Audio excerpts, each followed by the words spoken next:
Right, మనతో join అవుతున్నారు TJS chief professor Kodandaram గారు. అలాగే మనతో స్టూడియోలో ఉన్నారు ఏఐసిసి అధికార ప్రతినిధి దాసోజు శ్రవణ్ గారు. వెల్కమ్ శ్రవణ్ గారు. సార్, మనం మధ్యాహ్నం ఒకసారి మాట్లాడుకున్నాం, అప్పటికి ఇంకా కొంత కౌంటింగ్ మిగిలి ఉండే.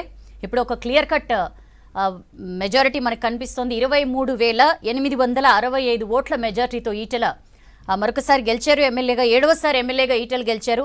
ఈటెల గెలుపుని ఎట్లా చూస్తారు సార్?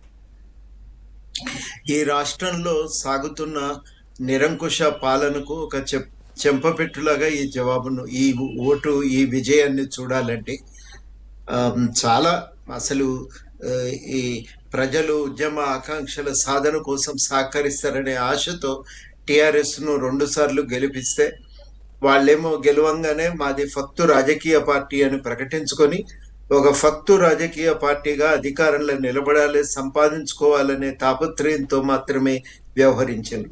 ప్రజల ఆకాంక్షలు వాటికెక్కినాయి. అమరవీరులు అయితే వాళ్ళు మర్చిపోయినరు. ఇంకెక్కడి తెలంగాణ అన్నారు. ఉద్యమకారులను చాలా దూరం పెట్టినరు. ఎక్కడెక్కడనో తెలంగాణ ఉద్యమానికి అడ్డం పడి తెలంగాణను ఆపటానికి ప్రయత్నం చేసిన వాళ్ళందరినీ పక్కన తెచ్చి పెట్టుకున్నారు. పెట్టుకోవటమే కాదు, చాలా నిరంకుశంగా ప్రజలతో వ్యవహరించారు. కట్టెబట్టుకొని బెదిరిస్తూ మేము చెప్పిన పంటలే వేస్తారా లేదా అనే దగ్గర నుంచి మొదలుకుంటే మేము అడిగిన భూమి ఇస్తారా ఇయ్యరా అనే దాకా ప్రతి విషయంలో కూడా వాళ్ళు ఒత్తిడి చేస్తూనే ఉన్నారు. ఉద్యోగాలు ఖాళీ ఉన్నాయి, మాకు ఇష్టం ఉంటే ఇస్తాం, లేకపోతే లేదు అనేది. మామూలు చిన్న చిన్న సమస్యల కోసం ప్రభుత్వంతో మాట్లాడుకుందామని ప్రయత్నం చేస్తే ఆ చిరు ఉద్యోగులను, చిన్న వ్యాపారులను, వాళ్ళను కూడా మీద పడి కొట్టటము. మాకు ఈ మొత్తంగా కరోనా కారణంగా ఇబ్బందుల్లో ఉన్నామని ప్రైవేట్ స్కూళ్ళు, కాలేజీల యాజమాన్యాలు గోడు వెళ్ళబోసుకుంటే వాళ్లకు ఒక చిన్న వీసమెత్తు పరిష్కారం సహాయం చేయకపోగా దౌర్జన్యంగా మేము చెప్పినట్టు వింటే మంచిది, లేకపోతే మీకు మీ నిధులు విడుదల కానే కావు అని చెప్పి బెదిరించటం.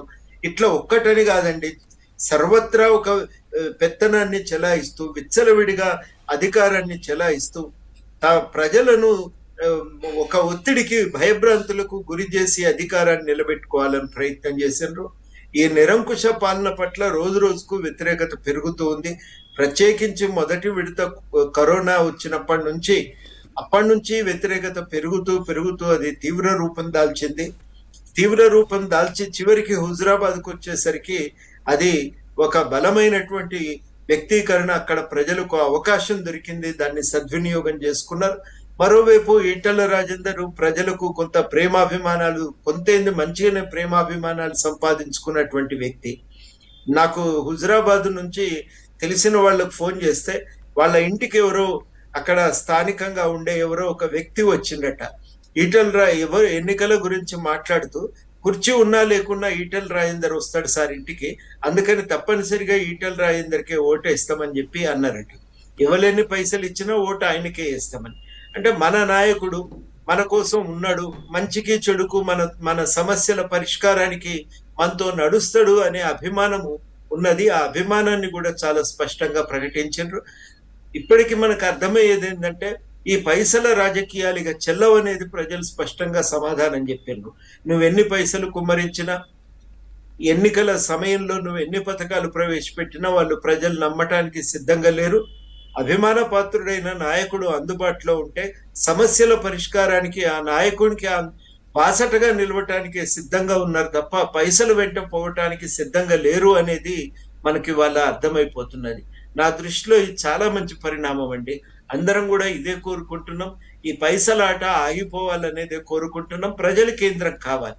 ఇప్పటి నుంచి జరగవలసింది ఏంటంటే మనం రాజకీయాల్లో మార్పులు ఇంకా వేగవంతం చేసి ప్రజలను కేంద్ర స్థానంలోకి తేవాలి. వాళ్ళ సమస్యల పరిష్కారం కోసమే రాజకీయాలు నడిచే విధంగా మార్పులను సాధించాలి. ఆ మార్పులు సాధించడానికి ఎన్నిక తోడ్పడుతుందని చెప్పి నేను నమ్ముతా ఉన్నా. Right sir, I come back to you. Shravan గారితో మాట్లాడిన తర్వాత మళ్ళీ మీ దగ్గరికి వస్తా. శ్రవణ్ గారు, ఈటెల గెలిస్తే ఏమవుతుంది? మహా అయితే బీజేపీకి ఇంకొక ఎమ్మెల్యే పెరుగుతారు. మీకు ఏమైనా అభివృద్ధి కార్యక్రమాలు ఏమైనా జరగాలన్నా, ఏమైనా కొనసాగాలన్నా సరే గెలవాల్సింది మేమే.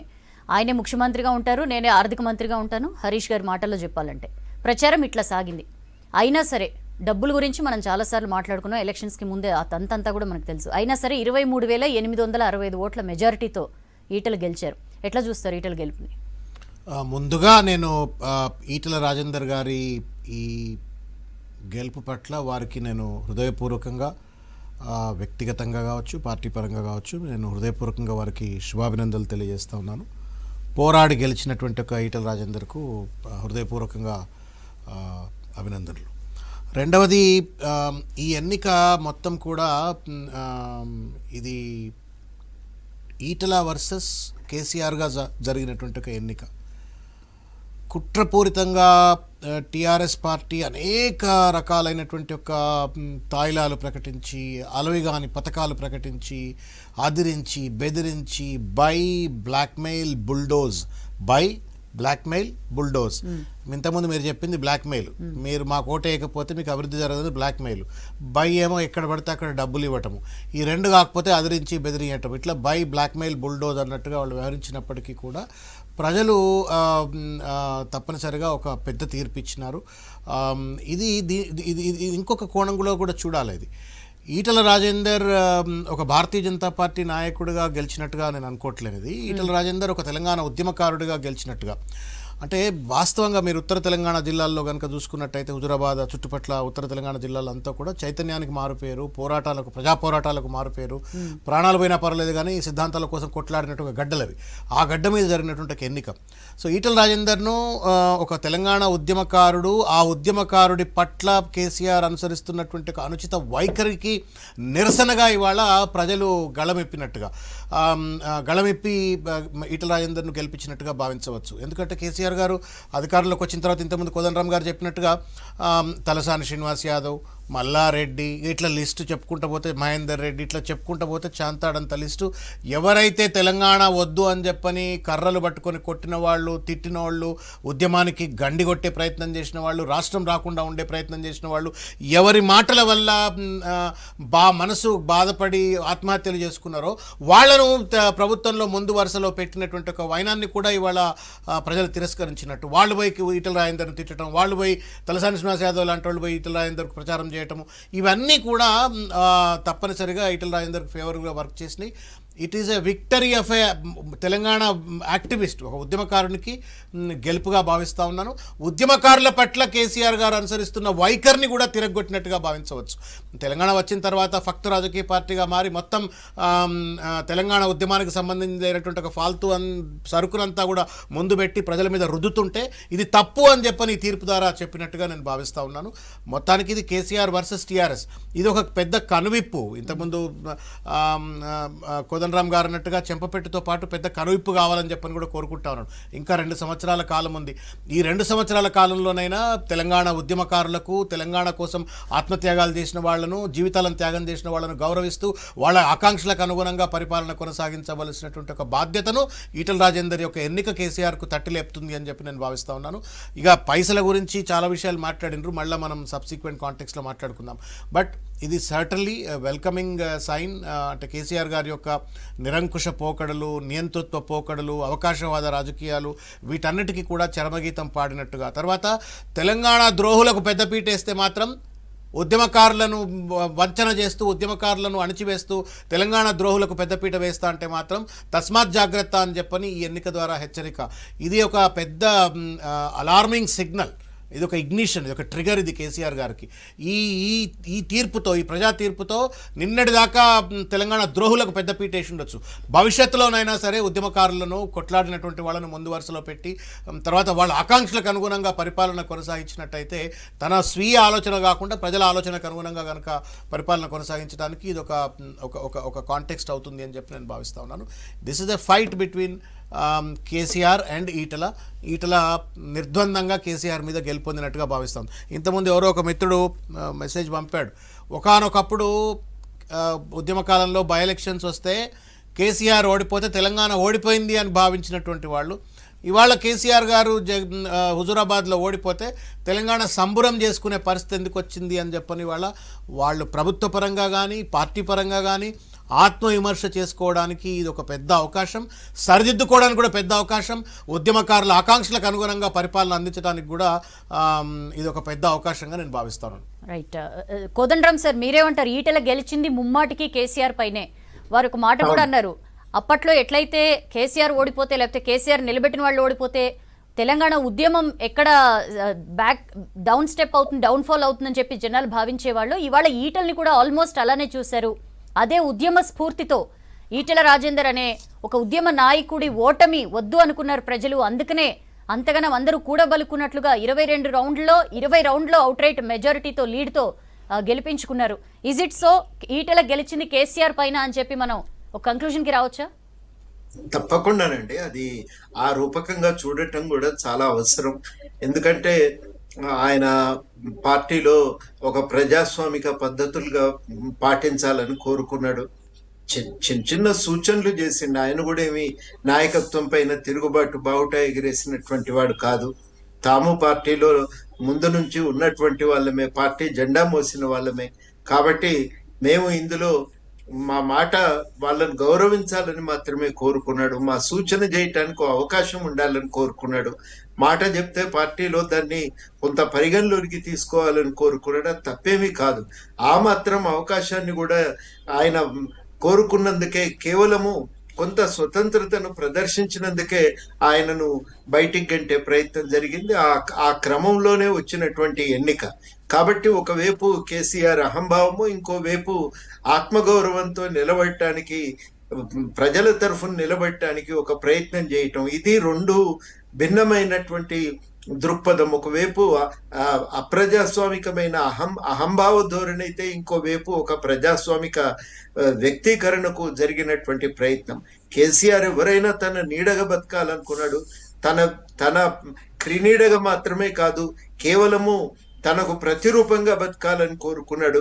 కానీ అట్లా మనుషులు అట్లా ఉండటం అనేది సాధ్యం కాదు. స్వభావరీత్యా మనిషి స్వతంత్రంగా ఉండాలనుకుంటాడు, ఆత్మగౌరవంతో ఉండాలనుకుంటాడు.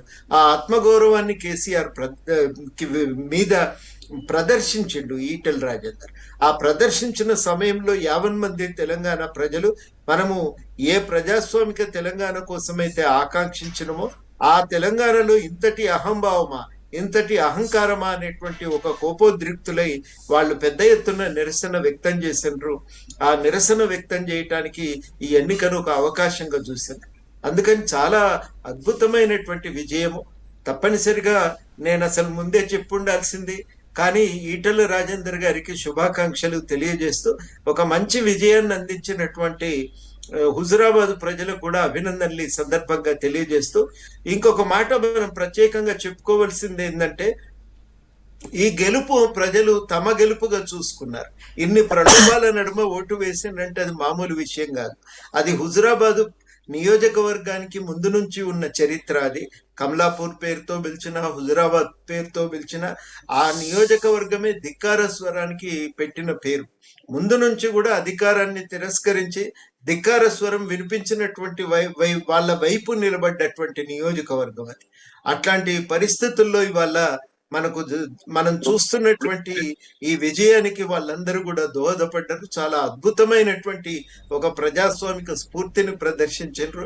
ఇవాళ ఒక ఉత్తేజం ఇచ్చిందండి. మీరేమన్నా చెప్పండి, కానీ ఒక ఉత్తేజాన్ని ఇచ్చింది. పూర్తిగా ఉదాసీనతో ఇంకా మనకు మార్గమేంది అని ఉన్నటువంటి వాళ్ళందరికీ కూడా ఒక ఉత్తేజం. నిజంగానే మనకు భవిష్యత్తుకు అవకాశం ఉంది, మనము నిలబడొచ్చు, మాట్లాడొచ్చు అనే ఒక ఆత్మస్థైర్యం. నిన్నగాక మొన్న మహేష్ అనే పిల్లవాడు మంచిర్యాల జిల్లాలో ఆత్మహత్య చేసుకున్న సందర్భం చూసినప్పుడు ఇంతటి అన్యాయమైనటువంటి ఒక సందర్భం తెలంగాణలో ఉన్నటువంటి ఈ పరిస్థితుల్లో ఒక గెలుపు అనేది మీకు ఎంత ఊరట ఇస్తుందో మనం చెప్పలేం, దాన్ని మాటల్లో చెప్పలేం. నిజంగా ఒక ఉదాసీనత నుంచి బయటపడి ఇప్పుడు మన కోసం మనం నిలబడొచ్చు అనే ఒక ఆత్మస్థైర్యం ఇవాళ ప్రతి తెలంగాణ వాదిలో, ప్రతి తెలంగాణ పౌరుల్లో కూడా ఒక ఆత్మస్థైర్యాన్ని నింపినటువంటి విజయం ఇది. చాలా అద్భుతమైనటువంటి విజయం ఇది. అందుకనే దీన్ని మనం ప్రత్యేకంగా చూడాలి. ఒక రకంగా తెలంగాణ రాజకీయాల్లో ఇది ఒక కీలకమైనటువంటి మలుపు అని చెప్పి నేను గట్టిగా చెప్పదలిచిన. ఆ మలుపు నుంచి మనకు అర్థమయ్యేది ఏంటంటే, ఇంక మీ కేసీఆర్ అస్త్రాలన్నీ అయిపోయినాయి. పైసలు పోయటం, బెదిరియటం, అన్ని అస్త్రాలు అయిపోయినాయి. ఆఖరి అస్త్రం ఏంటంటే కేసీఆర్ సమ్మోహన శక్తి, హరీష్ రావు చక్రం తిప్పగలడనేటువంటి ఆయనకున్నటువంటి ఒక నైపుణ్యం, అన్ని అస్త్రాలు అయిపోయినాయి. ఇంకేమీ లేవు టీఆర్ఎస్ దగ్గర. రాజకీయంగా ఇది ఎదుగుతుంది, నిలబడుతుంది, ఇది ముందుకు పోతుంది అనేటువంటి ఒక అవకాశం అనేది ఇక టిఆర్ఎస్ పార్టీకి లేదు. ఎప్పుడు కూడా ఏమనుకుంటారంటే ప్రజలు ఒక నిరంకుశమైన శక్తి అప్రతిహతంగా అధికారాన్ని చెలాయిస్తుంది, మనం ఏం చెయ్యలేము, లొంగి ఉండటమే మంచిది అనుకుంటారు. కానీ ఎన్నికతో ఏమర్థమైందంటే ఈ నిరంకుశ పాలన అనేది అప్రతిహతంగా నడిచేది కాదు, అది అయిపోయింది కదా, దాని కథ ముగిసింది అనేది ఎన్నికతో బయటపడుతుంది. బయటపడినటువంటి ఈ నేపథ్యంలో ఒక స్పష్టమైన సంకేతం ఏంటంటే ఇది ఒక ద్వారాలను తెరిచింది. మనం భవిష్యత్తును ప్రత్యామ్నాయాన్ని నిర్మించుకోవడానికి మనకు ద్వారాలు తెరవబడ్డాయి. ఈ తెరిచినటువంటి కలిగినటువంటి అవకాశాన్ని ఇవాళ సద్వినియోగం చేసుకుంటూ ముందుకు నడవటం, ఒక ప్రజాస్వామిక తెలంగాణ నిర్మాణానికి పూనుకోవటం, ఇది నా దృష్టిలో ఒక మన ముందు కలిగినటువంటి మనందరికీ దొరికినటువంటి ఒక అవకాశం అని చెప్పి నేను భావిస్తూ ఉన్నా. ఈ అవకాశాన్ని చాలా జాగ్రత్తగా మరి ఇప్పటి నుంచి ఉపయోగించుకోవాల్సినటువంటి బాధ్యత ఈటల రాజేందర్ గారి మీదనే కాదు, అందరి మీద కూడా ఉందని చెప్పి కూడా నేను అనుకుంటున్నాను. ఈటెల జమునతో పాటు కౌంటింగ్ హాల్లోకి వెళ్ళారు ఈటెల రాజేందర్. వాళ్ళు వెళ్తున్న విజువల్సే మనం చూస్తున్నాం. సో 24,608 ఓట్ల మెజారిటీ సాధించారు. 7వసారి ఎమ్మెల్యేగా ఈటెల రాజేందర్ అసెంబ్లీలో అడుగు పెట్టబోతున్నారు. ఎట్టి పరిస్థితుల్లో ఈటెల మొహం చూడకూడదు అసెంబ్లీలో అన్న ఒక కక్షాపూరిత వైఖరి మనకి టీఆర్ఎస్ నుంచి కనిపించింది.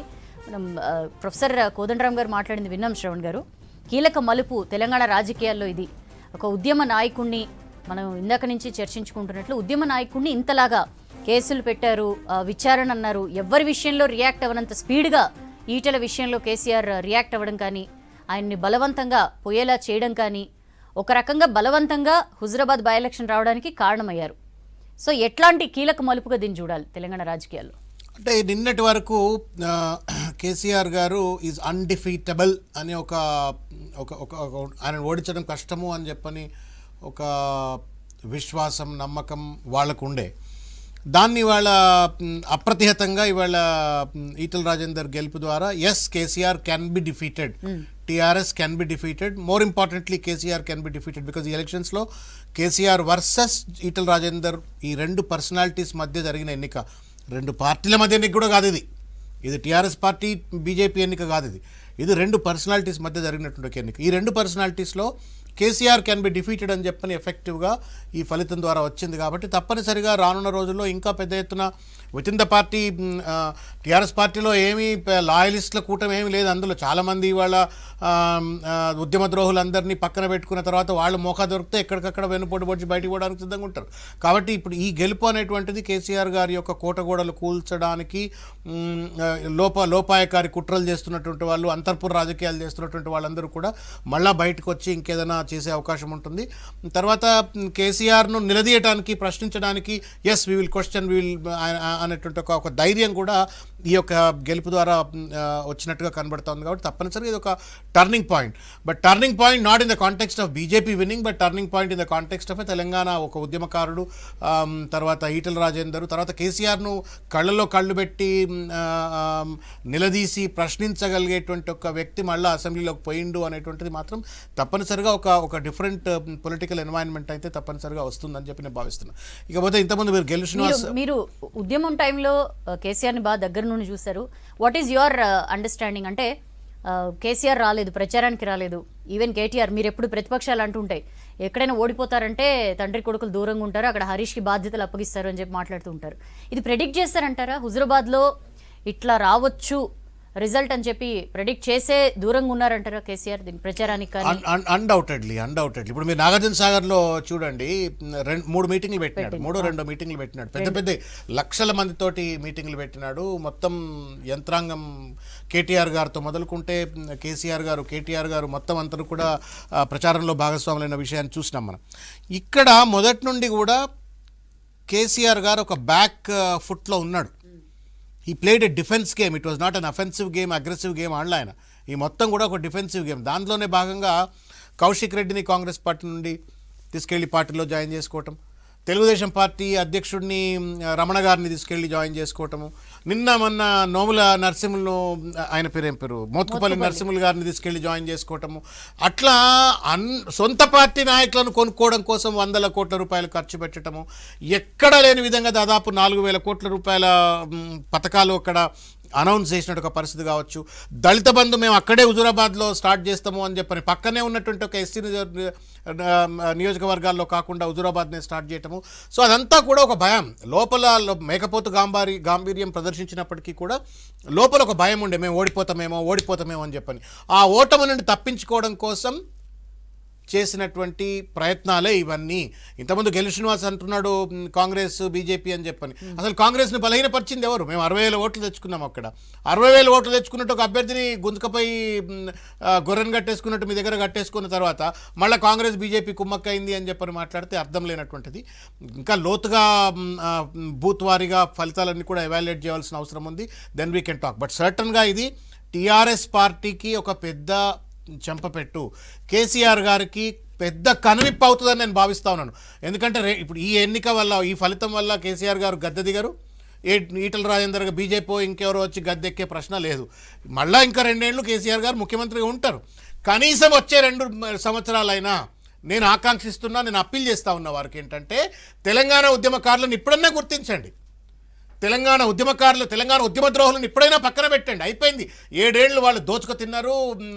మా శ్రమ మీద, మా త్యాగాల మీద, మా పోరాటాల మీద, 1,500 మంది బిడ్డల యొక్క ఆత్మతర్పణ మీద వచ్చిన అధికారాన్ని ఇష్టారాజ్యంగా అనుభవించిన ఉద్యమ ద్రోహులు, వాళ్ళని పక్కన పెట్టండి. ఇవాళ టీఆర్ఎస్ పార్టీలో ఉన్నవారు అనేక మంది ఉద్యమకారులు ఉన్నారు. అనేక మంది ఉద్యమకారులు త్యాగాలు చేసినటువంటి వాళ్ళు ఉన్నారు. వాళ్ళను ముందు వరుసలో పెట్టైనా సరే ఉద్యమకారుల ఆకాంక్షలకు అనుగుణంగా, ప్రజలకు ఆకాంక్షలకు అనుగుణంగా పరిపాలన కొనసాగించడం కోసం ఇది పెద్ద కనువిప్పు, ఒక ఇగ్నిషన్ అని చెప్పని నేను భావిస్తా ఉన్నాను. రైట్, మనతో జాయిన్ అవుతున్నారు మాజీ ఎంపీ కొండ విశ్వేశ్వరరెడ్డి గారు లైవ్లో. వెల్కమ్ కొండ విశ్వేశ్వరరెడ్డి గారు. నమస్కారం అండి. ఎట్లా చూస్తారు విశ్వేశ్వరరెడ్డి గారు? Big smile on your face. ఇందాక ప్రొఫెసర్ కోదండరామ్ మాట్లాడుతూ చాలా సంతోషాన్ని, చాలా ఉత్సాహాన్ని ఇచ్చింది ఆ ఉద్యమ గడ్డ మీద ఈటల గెలుపు అని చెప్పి అన్నారు. మీరెట్లా అర్థం చేసుకుంటారు ఈటల గెలుపుని? నేనమ్మా ఇప్పుడు వికారాబాద్ లో కొన్ని గ్రామాల్లో విజిట్ చేసుకొని వస్తున్నా, వాపసు హైదరాబాద్ కు వస్తున్నాను. ఒకటే వికారాబాద్, చేవెళ్ళ, పరిగి, ఇక్కడ మా ప్రాంతంలో అందరినీ మా ఊరు సెలబ్రేట్ చేసుకుందామని అంటే ఈ ఊర్లకు పోయి నేను వాపస్ వస్తున్నాను. అయితే ఎవరు పిలిచింది నన్ను ఊర్లల్లా? ప్రతి ఒక్కరు పిలిచిండ్రు. ఉద్యమంలో ఎవరు పాల్గొన్నారో వాళ్ళందరూ కూడా పార్టీలకు అతీతంగా, ఒక జాఫర్ మతాలకు అతీతంగా అక్కడికి పోయి పనిచేసిండ్రు. ఎక్కడ హుజూరాబాద్ పోయి 20 టీంలు పోయి పనిచేసినాయి. వాళ్ళు ఇప్పుడు సెలబ్రేషన్స్ చేసుకుంటున్నారు, పటాకులు కాల్స్తున్నారు. వాళ్ళు అనేది ఏంటంటే, ఇప్పుడు అమరవీరులకు ఆత్మశాంతి కలుగుతుంది. ఇప్పుడు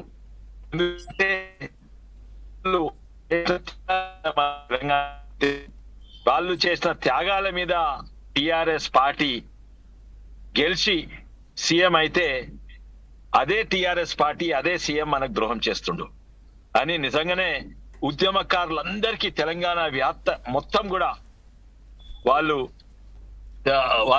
ఉత్సాహంగా ఉన్నారు, సంతోషంగా ఉన్నారు. అండ్ కోదండరామ్ గారి సంతోషం. కోదండరామ్ గారు పెద్ద బీజేపీకి సపోర్టర్ ఏం కాదు. నేను కూడా పెద్ద బీజేపీ సపోర్టర్ అని అనుకోవద్దు. నేను తెలంగాణ సపోర్టర్ను. తెలంగాణకు సపోర్ట్ చేసిన వాళ్ళు అందరూ ఇప్పుడు ఉత్సాహంగా ఉన్నారు. నేను కూడా అదే ఉత్సాహము నాకున్నది. ఎవరిపైన ఈటల గెలిచిందంటారు? ఈటల గెలిచింది ముమ్మాటికి కేసీఆర్ పైనే. ఉద్యమ స్ఫూర్తిని జనం చూపించారు అని చెప్పి శ్రవణ్ అంటున్నారు. ఇది ఒక పార్టీ గెలుపుగా కాదు, ఈటల రాజేందర్ గెలుపుగా మేము చూస్తున్నాం అని చెప్పి. నేను అది కూడా అన్నానండి. శ్రవణ్ గారు చెప్పింది కరెక్టే, కానీ నేను దానికంటే ఒక్క అడిగి ఎత్తేస్తా. ఇది ఈటల రాజేందర్ గెలుపు కూడా కాదు, ఇది తెలంగాణ ఉద్యమకారుల గెలుపు. ఇది తెలంగాణ ఆత్మ గౌరవము అవి గెలుపు. అందులో ఈటల రాజేందర్ అనే వ్యక్తి కూడా ఉన్నాడు. దాని తర్వాత బీజేపీ పార్టీలా టిఆర్ఎస్ తర్వాత. కానీ శ్రవణ్ గారు చెప్పింది కరెక్ట్.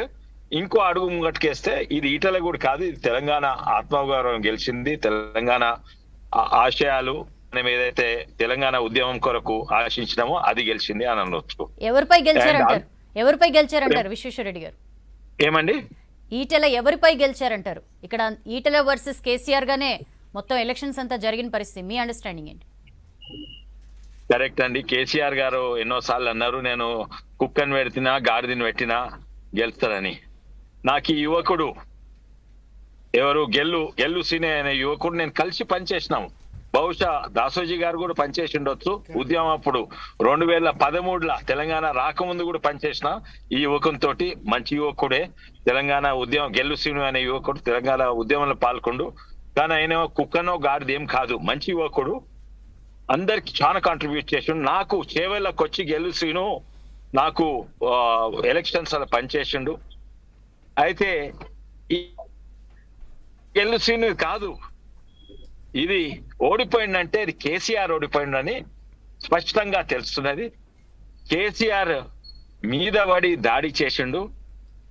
కానీ ఇది దీంట్లో ఇంకోటి ఉందండి, ఇంకోటి ఉంది ఏంటంటే చాలా సంతోషం మాకు, అది రాజకీయాలలో ఉన్నోళ్లకు, కాంగ్రెస్ పార్టీ ఉన్నా ఏ ఉన్నా కూడా అంటే వెనకట ఎన్నో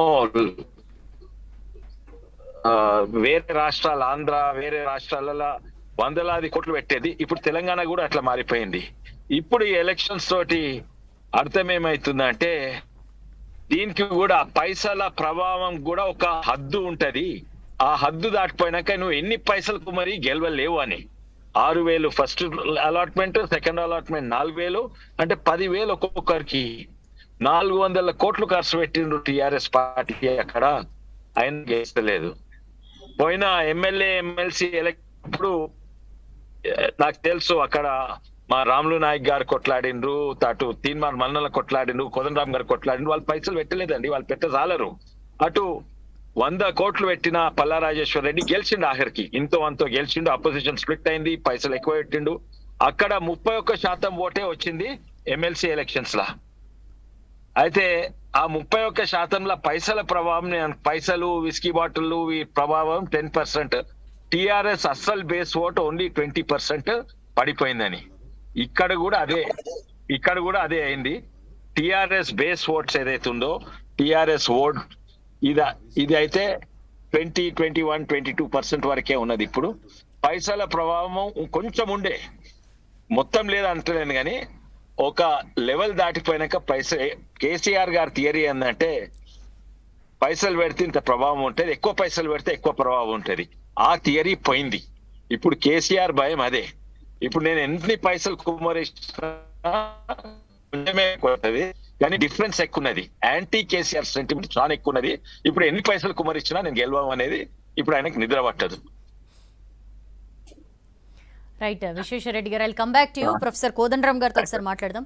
సార్, 7.5 ఏళ్లు ప్రత్యేక రాష్ట్రం సాధించుకున్న తర్వాత, ఇన్ని సంవత్సరాల తర్వాత మరొక్కసారి పార్టీలకు అతీతంగా మీరందరూ కూడా ఉద్యమంలో కీ రోల్ ప్లే చేసిన మీరందరూ కూడా సంతోషిస్తున్నారు ఈటెల గెలవడం మీద. విశ్వేశ్వరరెడ్డి గారు చెప్తూ కొంతమంది జనం సెలబ్రేట్ చేసుకుందాం రానా అని పిలిచిండ్రు, అమరుల ఆత్మకి శాంతి చేకూరింది అని చెప్పి వాళ్ళందరూ నాతో అన్నారు అని చెప్పి ఆయన చెప్తున్నారు.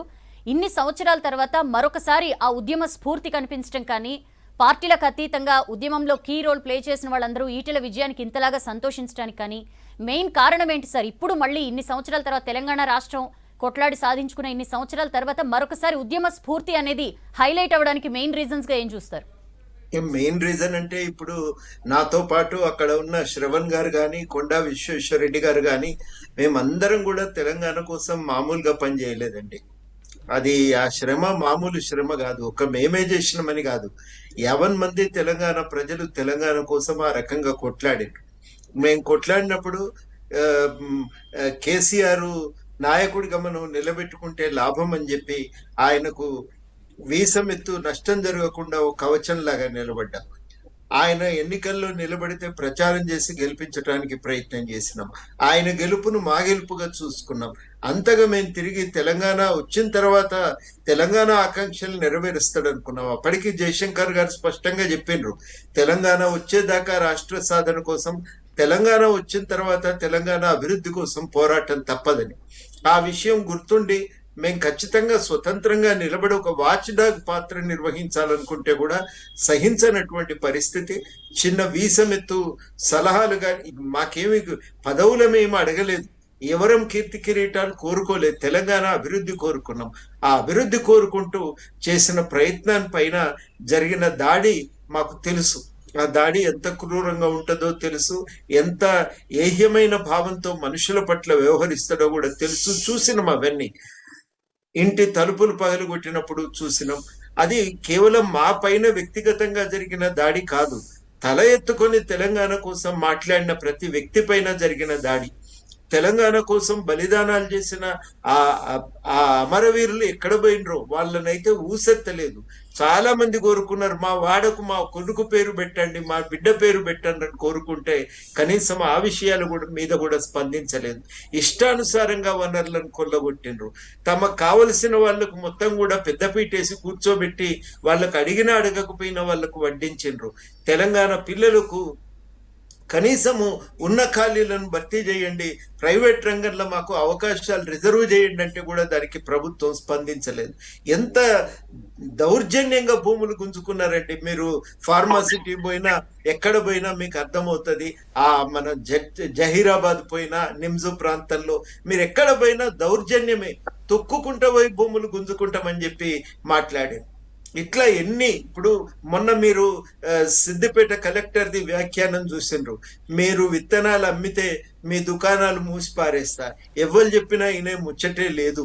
ఇంతటి దౌర్జన్యంగా వ్యవహరించిన తర్వాత ఒక నిరంకుశత్వం అంటే నీళ్ళల్లో మునుగుతున్నోనికి సడన్ గా నీళ్ళకి వెళ్ళి పైకి లేస్తే ఊపిరి పీల్చుకునే అవకాశం కలిగితే ఎట్లా ఉంటుందో ఈ గెలుపు మీరు ఏమనుకుంటారో కానీ ఈ నిర్బంధాలను చూసిన నాలాంటి వాళ్ళకు చాలా మంది కూడా ఊపిరి పీల్చుకున్నట్టు ఉంటుంది. ఇప్పటికిప్పుడు ఇది అయిపోయింది, ఒక తువ్వ అయిపోయిందని నేనేం అనుకోవటం లేదు, కానీ కొంత ఊపిరి పీల్చుకున్నటువంటి భావన మనకు కలుగుతున్నప్పుడు తప్పనిసరిగా ఈ అవకాశం అనేది ఇంకా బలంగా ముందుకు పోవటానికి, తెలంగాణ ప్రజలకి తలెత్తుకొని మాట్లాడటానికి ఒక అవకాశం దొరికింది కదా అనేటువంటి సంతోషం. మాకు తక్షణమేమో అయిపోతామని కాదు, ఇది వెంటనే తెలంగాణ ఏదో విముక్తి చెందిందని కాదు, కనీసం మనకు ఒక అవకాశం అయితే దొరికింది కదా, ఊపిరి పీల్చుకునే ఒక వెసులుబాటు అయితే కలిగింది కదా అనేటువంటి ఒక తృప్తి.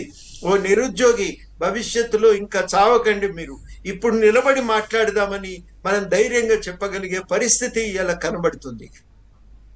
రైట్ ప్రొఫెసర్, మళ్ళీ వస్తానండి మీ దగ్గరికి. శ్రవణ్ గారు, ఉద్యమ నేతని చాలా దారుణంగా ట్రీట్ చేయడం కానీ, లేకపోతే అవినీతి ఆరోపణలు ఆయన మీద చేయడం కానీ చాలాసార్లు ఓపెన్గా చెప్పారు ఈటెల రాజేందర్. నేను ఎప్పటి నుంచో నాకు ఆస్తులు ఉన్నాయి, నాకు ఆస్తులు ఏం కొత్త కాదు అని చెప్పి చాలాసార్లు ఓపెన్గా చెప్పిన పరిస్థితి. అయినా సరే విపరీతంగా అవినీతికి పాల్పడ్డాడని చెప్పి ఆయన మీద నిందలేయడం కానీ, 2 గుంటలకి 200 ఎకరాలకి పోటీ అని చెప్పి అనడం కానీ, ఇవన్నీ కూడా అంటే ఉద్యమంలో మీరందరూ ఎట్లాంటి పాత్ర పోషించారో, కేసీఆర్ కంటే ఇంకా ఒక అడుగు ఎక్కువే ఈటెల రాజేందర్ వీధి పోరాటాల విషయంలో కానీ, ఆయన మీద చాలా కేసులు కూడా ఉన్నాయి, చాలాసార్లు అరెస్ట్ అయిన పరిస్థితి. అట్లాంటి ఈటెల రాజేందర్ని ఇట్లా హ్యూమిలియేట్ చేయడం జనాలు యాక్సెప్ట్ చేయలేకపోయారనుకోవచ్చా హుజరాబాద్ జనం? అన్డౌటెడ్గా, అంటే ఒక విషయం నేను క్లోజ్గా కోదండరామ్ గారు చెప్పినట్లుగా క్లోజ్గా అబ్జర్వ్ చేసిన వాళ్ళుగా, ఈటెల రాజేందర్ అనే ఒక వ్యక్తి కేసీఆర్ నాటిన విత్తనం, కేసీఆర్ పెంచిన మొక్క, కేసీఆర్ పెంచిన మాను ఆయన. అయితే తను పెంచిన చెట్టును తానే ఇవాళ నరికేస్తా అనేటువంటి ఒక ప్రయత్నం ఏదైతే చేసినాడో దాన్ని ప్రజలు ఒప్పుకోలేదు.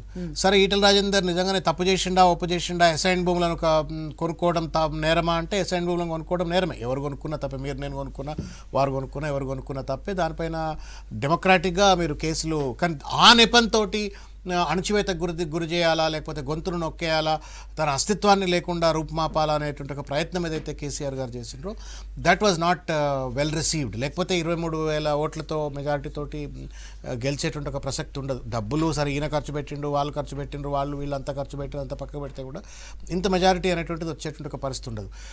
అన్డౌటెడ్గా కేసీఆర్ గారు ఈటెల రాజేందర్ గారిని తొక్కేస్తున్నాడు, అణిచేస్తున్నాడు, అస్తిత్వం లేకుండా చేసేస్తున్నాడు, ఒక జుగుప్స కలిగించేటువంటి ఒక రీతిలో వ్యవహరిస్తున్నాడు అనేటువంటిది బలంగా కనబడ్డది. మీరు మొత్తం క్యాంపెయిన్ మీరు క్లోజ్గా స్టడీ చేస్తేమా, ఎలక్షన్ నోటిఫికేషన్ వచ్చేంత వరకు అంత కొద్దిగా ముందు వరకు ఈటెల రాజేందర్ అవినీతి పరుడు, ఈటెల రాజేందర్ 1,000 కోట్లు సంపాదించిండు, ఈటెల రాజేందర్ భూములు కబ్జాలు చేసిండు, కొన్నాడు, ఇది మాట్లాడిండ్రు. బట్ యాక్చువల్ ఎలక్షన్ స్టార్ట్ అయిన తర్వాత క్యాంపెయిన్లో ఎప్పుడు ఆ విషయాలు మాట్లాడాల.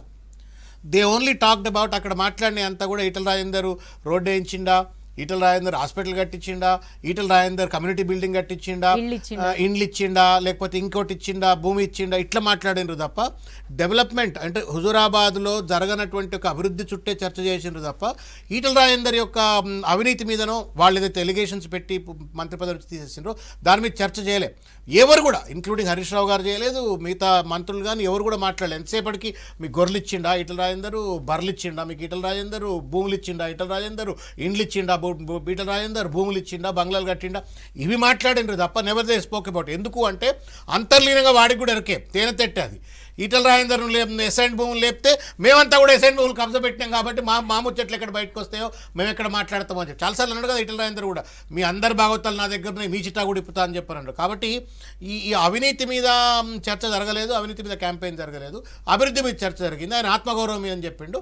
ఆత్మగౌరవం అనేటువంటి ఒక నినాదాన్ని ఎక్కువగా ప్రజలు ఎక్సెప్ట్ చేసిండ్రు, దాన్ని ఇలా గెలిపించినట్టుగా భావించవచ్చు. అయితే ఒకటి నేను మళ్ళీ టైమ్ అండ్ అగైన్ చెప్తా ఉన్నా, it should be an eye opener to KCR. It should be a serious eye opener to KCR. మేము తెలంగాణ ద్రోహులను గద్దెనెక్కించి గద్దలు లెక్క వాళ్ళను గద్దెనెక్కించి ఇవాళ ఉద్యమకారుల ఆకాంక్షలను అపహాస్యం చేసే విధంగా, త్యాగాలను అపహాస్యం చేసే విధంగా తలసాని శ్రీనివాస్ యాదవ్లు, మహేందర్ రెడ్లు, మల్లారెడ్డిలు, ఎర్రబెల్లి దయాకర్ రావులు, ఇట్లా చాంతాడంతా ఉద్యమ ద్రోహులందరికీ పెద్దపీట వేసినటువంటి ఒక వైనాన్ని వాళ్ళ ప్రజలు తిరస్కరించారు. కాబట్టి కళ్ళు తెరిచి వాళ్ళ వెనక వరుసలో ఉన్న దేశపతి శ్రీనివాస్ కావచ్చు, ఉద్యమం కోసం పాట పాడిన దేశపతి శ్రీనివాస్ కావచ్చు, ఇంకా చాలామంది ఉన్నారు, ఇదే ఎర్రోళ్ళ శ్రీనివాస్ కావచ్చు. గెలు శ్రీనివాస్ ఇప్పుడు ఎమ్మెల్సీ అండి, ఉద్యమకారుడే కదా, నిజంగా ఉద్యమకారుడు. ఇంతకుముందు కొండ విశ్వేశ్వరరెడ్డి గారు అన్నట్టుగా ఆ పిల్లోడు బాష్పవాయులు కాలుస్తుంటే కూడా నా కళ్ళలో ఇప్పటికి ఇమాజినేషన్, మోకాళ్ళ మీద నిలబడి ఇట్లా చేతులు ఇట్లా లేబట్టి మోకాళ్ళ మీద నిలబడి ఉద్యమకారులలో 13 నిలబడ్డాడు. ఇప్పుడు దొంగలందరికీ, లంగలందరికీ, ఉద్యమకారులందరికీ కాకుండా గెలు శ్రీనివాస్కి ఈరి మరి ఓడిపోయింది కదా, ఇవరి మరి ఇప్పుడు ఇట్లా ఒక పశ్చాత్తాపంతో కూడుకొని ఉద్యమకారుల యొక్క ఆకాంక్షలకు అనుగుణంగా త్యాగాలను గౌరవిస్తూ ఉద్యమ ద్రోహులను గద్దెదిస్తూ ఉద్యమకారులకు గనక మళ్ళీ పెద్దపీట వేస్తూ ఇంకా 2 ఏళ్ళు సరిదిద్దుకునే అవకాశం ముఖ్యమంత్రి చేతిలో ఉంది. 2 years is the big time, it's not a small time. 2 ఏళ్ళు చాలా టైం అది, నువ్వు చాలా చేయొచ్చు, ఇంకా మంచి పనులు చేయొచ్చు, ఉద్యమకారులను గౌరవించవచ్చు. ఆకాంక్ష ఇంతమంది నేను చాలాసార్లు కోదండరామ్ గారితో కూడా చాలాసార్లు మాట్లాడాను, మళ్ళీ ఈ సందర్భంలో కూడా మాట్లాడుతూ ఉన్నాను. ఈ ప్రభుత్వం కేవలం 500 మందినే గుర్తించింది అమరవీరులను. ఇదే కోదండరామ్ గారు మేమంతా, నాకు బాగా గుర్తు, మింట్ కాంపౌండ్ దగ్గర రఘు ఎలక్ట్రిసిటీ జేఏసీ పేరు మీద 1000 మంది చనిపోయినరు అని చెప్పని 2013లో 1000 మందిని పడుకోబెట్టి తెల్లగుడ్డలు కప్పి వాళ్ళ ఫోటోలు పెట్టి దండలేసి ఈ 1000 మంది చనిపోయినట్టు Telangana development forum DP Reddy garu పుస్తకాన్ని కూడా పబ్లిష్ చేసి అలా సర్క్యులేట్ చేసినాం. ఆ రోజు అన్న నేను మాటల్లో, అయ్యా మీరు ఇవాళ 1000 మందిని పడుకోబెట్టి దండలేసినాము, ఈ 1000 మంది కుటుంబాలకు కూడా తెలంగాణ వస్తే న్యాయం చేస్తట్టు వ్యవహరించాలని చెప్పాను. అనుకున్నట్టే అయింది, 1000 మంది కాదు 1500 మంది చచ్చిపోయినరు, 500 మందిని మాత్రమే గుర్తించారు. ఇవాళ కేసీఆర్ గారు రియలైజ్ అయ్యి పశ్చాత్తాపం గురై ఎవరైతే ఇంకా 1000 మంది అమరవీరులు ఉన్నారో వాళ్ళందరినీ గుర్తించండి, 69లో చనిపోయిన అమరవీరులను గుర్తించండి, వాళ్ళ ఆకాంక్షలకు అనుగుణంగా వాళ్ళని గౌరవించే విధంగా. ఇప్పుడు ఎవడైతే తెలంగాణ వద్దన్నాడు, ఎవడి మాటల వల్ల రెచ్చగొట్టడం వల్ల ఆత్మహత్య చేసుకోబడ్డారో వాళ్ళని తీసుకొచ్చి నువ్వు గద్దె మీద కూర్చోబెట్టినట్టయితే, నువ్వు ఉద్యమకారులను గౌరవించినట్లయితే ఇవాళ ఆ పశ్చాత్తాపం కేసీఆర్ గారిలో రావాలని చెప్పి నేను కోరుకుంటా ఉన్నా. రాజకీయ పార్టీగా మారిపోయింది కదా, అందుకనే రాజకీయ పార్టీ ఫాల్తూ రాజకీయ పార్టీ అనేది క్వశ్చన్. ఇక్కడ మీరు రాజకీయ పార్టీలుగా ఉండండి, we're not saying that you should not be a political party unless you don't survive. రాజకీయ పార్టీగా ఉద్యమ పార్టీ వేరు, రాజకీయ పార్టీ వేరు. ఇలా రాజకీయాల గురించి మాట్లాడుకుంటే అది ఒక వేరే కాంటెక్స్ట్. ఇక రాజకీయాలంటే ఒక వ్యాపారం అయిపోయింది, పెట్టుబడి వ్యాపారం అయిపోయింది. ఈ ఎన్నిక ఎంతైతే ఒక సత్పరిణామం అని చెప్పని మాట్లాడుకుంటున్నామో అంత దుష్పరిణామం కూడా తెలంగాణ ఎన్నికల్లో చాలా దుష్పరిణామం. ఇది 100 కోట్ల రూపాయలు పాలకపక్షం ఖర్చు పెడితే అపోజిషన్లోకి ఉన్నటువంటి ఒక పెద్ద మనిషి కూడా 100-150 కోట్లు ఖర్చు పెట్టినాడు. అంటే ఒక ఎన్నికకు నువ్వు 100-150 కోట్లు పెట్టిస్తేనే ఎలక్షన్స్ అయితే, 5,000 కోట్లు పెడితేనే ఎన్నికలు అయితే అంటే ఒక దుష్పరిణామం కూడా. ఎట్లయితే సత్పరిణామం అని చెప్పని సంతోషపడాలో ఒక డెమోక్రాట్గా, ఒక అభ్యుదయవాదిగా, తెలంగాణ వస్తే ఒక మంచి రాజకీయాలు వస్తాయని చెప్పని నమ్మిన వాడిగా, నా జీవిత 22 ఏళ్ళ నా ప్రొఫెషనల్ కెరియర్ని వదిలిపెట్టి రాజకీయాలకు వచ్చినమ్మా, నేను ఒక మంచి రాజకీయాలు ఉంటాయని చెప్పని అటువంటి వాడిగా నేను ఇవాళ చెప్తున్నా. ఇది ఎంతైతే సత్పరిణామం అంత దుష్పరిణామం కూడా. 100,000 కోట్ల రూపాయల ఎన్నికలు ఏంటండి తెలంగాణలో? భారతదేశం మొత్తంలో ఏ నియోజకవర్గాలు ఎవడు ఖర్చు పెట్టినంత ఎందుకు ఖర్చు పెడతా ఉన్నారు? ఇక్కడ ఎవరిని బానిసలు చేస్తూ ఉన్నారు? కాబట్టి దీనిపైన పెద్ద చర్చ జరగాల్సింది. కేసీఆర్ గారు ఇవాళ ఒక పెద్ద కుర్చీలో కూర్చున్నాడు. మారాలా, ఇవాళైనా మారాలా, ఈ ఎన్నిక ఆయన కనువిప్పు కావాలా. దీన్ని మళ్ళా మొండిగా తీసుకొని ఇంకేందని చెప్పని ఇంకా బుల్డోజ్ చేసేటి కంటే కూడా ఈ ద్రోహులను పక్కన పెట్టండి, ఉద్యమకారులను గౌరవించండి, ఆకాంక్షలకు అనుగుణంగా వ్యవహరించండి, త్యాగాలను గౌరవించండి. ప్రతి జిల్లాలో ఉన్నారండి ఉద్యమకారులు. మీ చుట్టూ ఇక్కడ మన హైదరాబాద్లో కనబడతలే కాదు, ప్రతి జిల్లాలో ఉద్యమకారులు ఉన్నారు, పాపం బిచ్చగాళ్ళు లెక్క ఉన్నారు. అందరినీ గౌరవించండి, గుర్తించండి. 40 లక్షల మంది నిరుద్యోగులు ఉన్నారు, ఉద్యోగాలు ఇవ్వండి. ఇండ్లు లేని వాళ్ళు అల్లాడిపోతా ఉన్నారు, ఇండ్లు ఇవ్వండి. ఒక డెమోక్రాటిక్ డెవలప్మెంట్ దిశగా కేసీఆర్ నడవడానికి ఇది ఒక ట్రిగర్ పాయింట్ ఏమో అని చెప్పి నేను అనుకుంటున్నా. కావాలని ఇదొక చిన్న ఎన్నిక, ఇట్లాంటి అప్స్ అండ్ డౌన్స్ ఎన్నో చూసాం మనం పార్టీగా అని చెప్పి రిజల్ట్ వచ్చిన తర్వాత పెద్దలు చేసిన ట్వీట్స్. నేను ఇంతకుముందు కూడా చెప్పాను మీకు, నేను ఈ ఎన్నిక వల్ల కేసీఆర్ గద్దె దిగడు, ఈటల రాజేందర్ గద్దెక్కడు. కానీ తప్పనిసరిగా ఒక ప్రభావం కలిగి ఒక ఇన్ఫ్లుయెన్షియల్ ఎలక్షన్ ఇది. అంటే ప్రజలపైన mister undefeatable has been proved that he can be defeated. Yes, KCR can be defeated అని చెప్పి ఇక్కడ ప్రూవ్ అయింది. కాబట్టి ఇది వాళ్ళు తమాయించుకోవడం కోసం, నిభాయించుకోవడం కోసం, మభ్యపెట్టుకోవడం కోసం ఏమైనా మాట్లాడచ్చు. కానీ అన్డౌటెడ్, నేను ఇంతకుముందు చెప్పాను కదా, నాకు ఎవరో మిత్రుడు, బాగా చదువుకున్న మిత్రుడు పంపినాడు. ఒకప్పుడు ఇదే కేసీఆర్ ఓడిపోతే తెలంగాణ అంతా ఓడిపోయిందని చెప్పని ఏడ్చుకుంటాం, 2 పెగ్గులు ఎక్కువ తాగిన వాళ్ళము. ఇవాళ కేసీఆర్ ఓడిపోతే సంబరాలు చేసుకుంటందుకు తెలంగాణ సమాజం ఎందుకు తయారైంది అని చెప్పని వాళ్ళ ఆత్మవిమర్శ కేసీఆర్ చేసుకోవాల్సిన అవసరం ఉంది, టీఆర్ఎస్ పార్టీ చేసుకోవాల్సిన అవసరం ఉంది. ఉట్టిగానే డూడు బసవన లెక్క భజన కొట్టుకుంటా తానా అంటే తందానా అని చెప్పని డూడు బసవన లెక్క కేసీఆర్ గారికి మాట్లాడే ముందు ఇప్పటికీ ఆత్మధైర్యం ముందు కూర్చొని ఇది తప్పు, ఇది ఒప్పు, వీళ్ళు రైటు, వీళ్ళు రాంగు అని చెప్పడానికి వాళ్ళ అవకాశం ఉంది. ఆ రకంగా టీఆర్ఎస్ పార్టీలో ఉన్న నాయకులు వ్యవహరిస్తారు అని చెప్పి నేను భావిస్తాను. రైట్, కొండ విశ్వేశ్వరరెడ్డి గారితో మాట్లాడదాం. సార్, విశ్వేశ్వరరెడ్డి గారు, జనాలు ముందే డిసైడ్ అయిపోయారా? ఎందుకంటే 22 రౌండ్ల కౌంటింగ్ మనం చూస్తే ఒక్క 2 రౌండ్స్ తప్పించి ఎక్కడా కూడా దరిదాపులకు కూడా టీఆర్ఎస్ అభ్యర్థి రాని పరిస్థితి. అందరూ కూడా బలుక్కుని వేద్దాం, గెలిపిద్దాం ఈటల్ని అనుకున్నట్లుగా మనకి రిజల్ట్ కనిపించింది. సో ముందే డిసైడ్ అయిపోయారా ఈటల్ని గెలిపించాలని బలంగా హుజురాబాద్ ప్రజలందరూ కోరుకున్నారనుకోవచ్చా?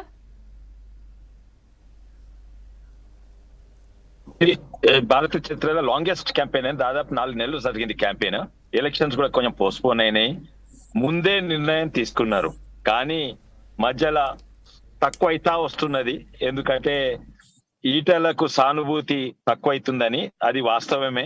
ఇది 3 నెలలు ముందట పెడితే ఇంకా మెజారిటీతో గెలుస్తుండే ఈటల గారు.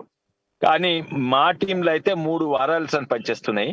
3 వారాల సంది కూడా మాకు అదే వస్తుంది. ఏంటంటే వీణవంక, జమ్మికుంట మరియు కమలాపురం. కానీ హుజూరాబాద్ లో టైట్ ఉందని, ఇంట్లో కొంచెం మార్పులు వచ్చినాయి. హుజూరాబాద్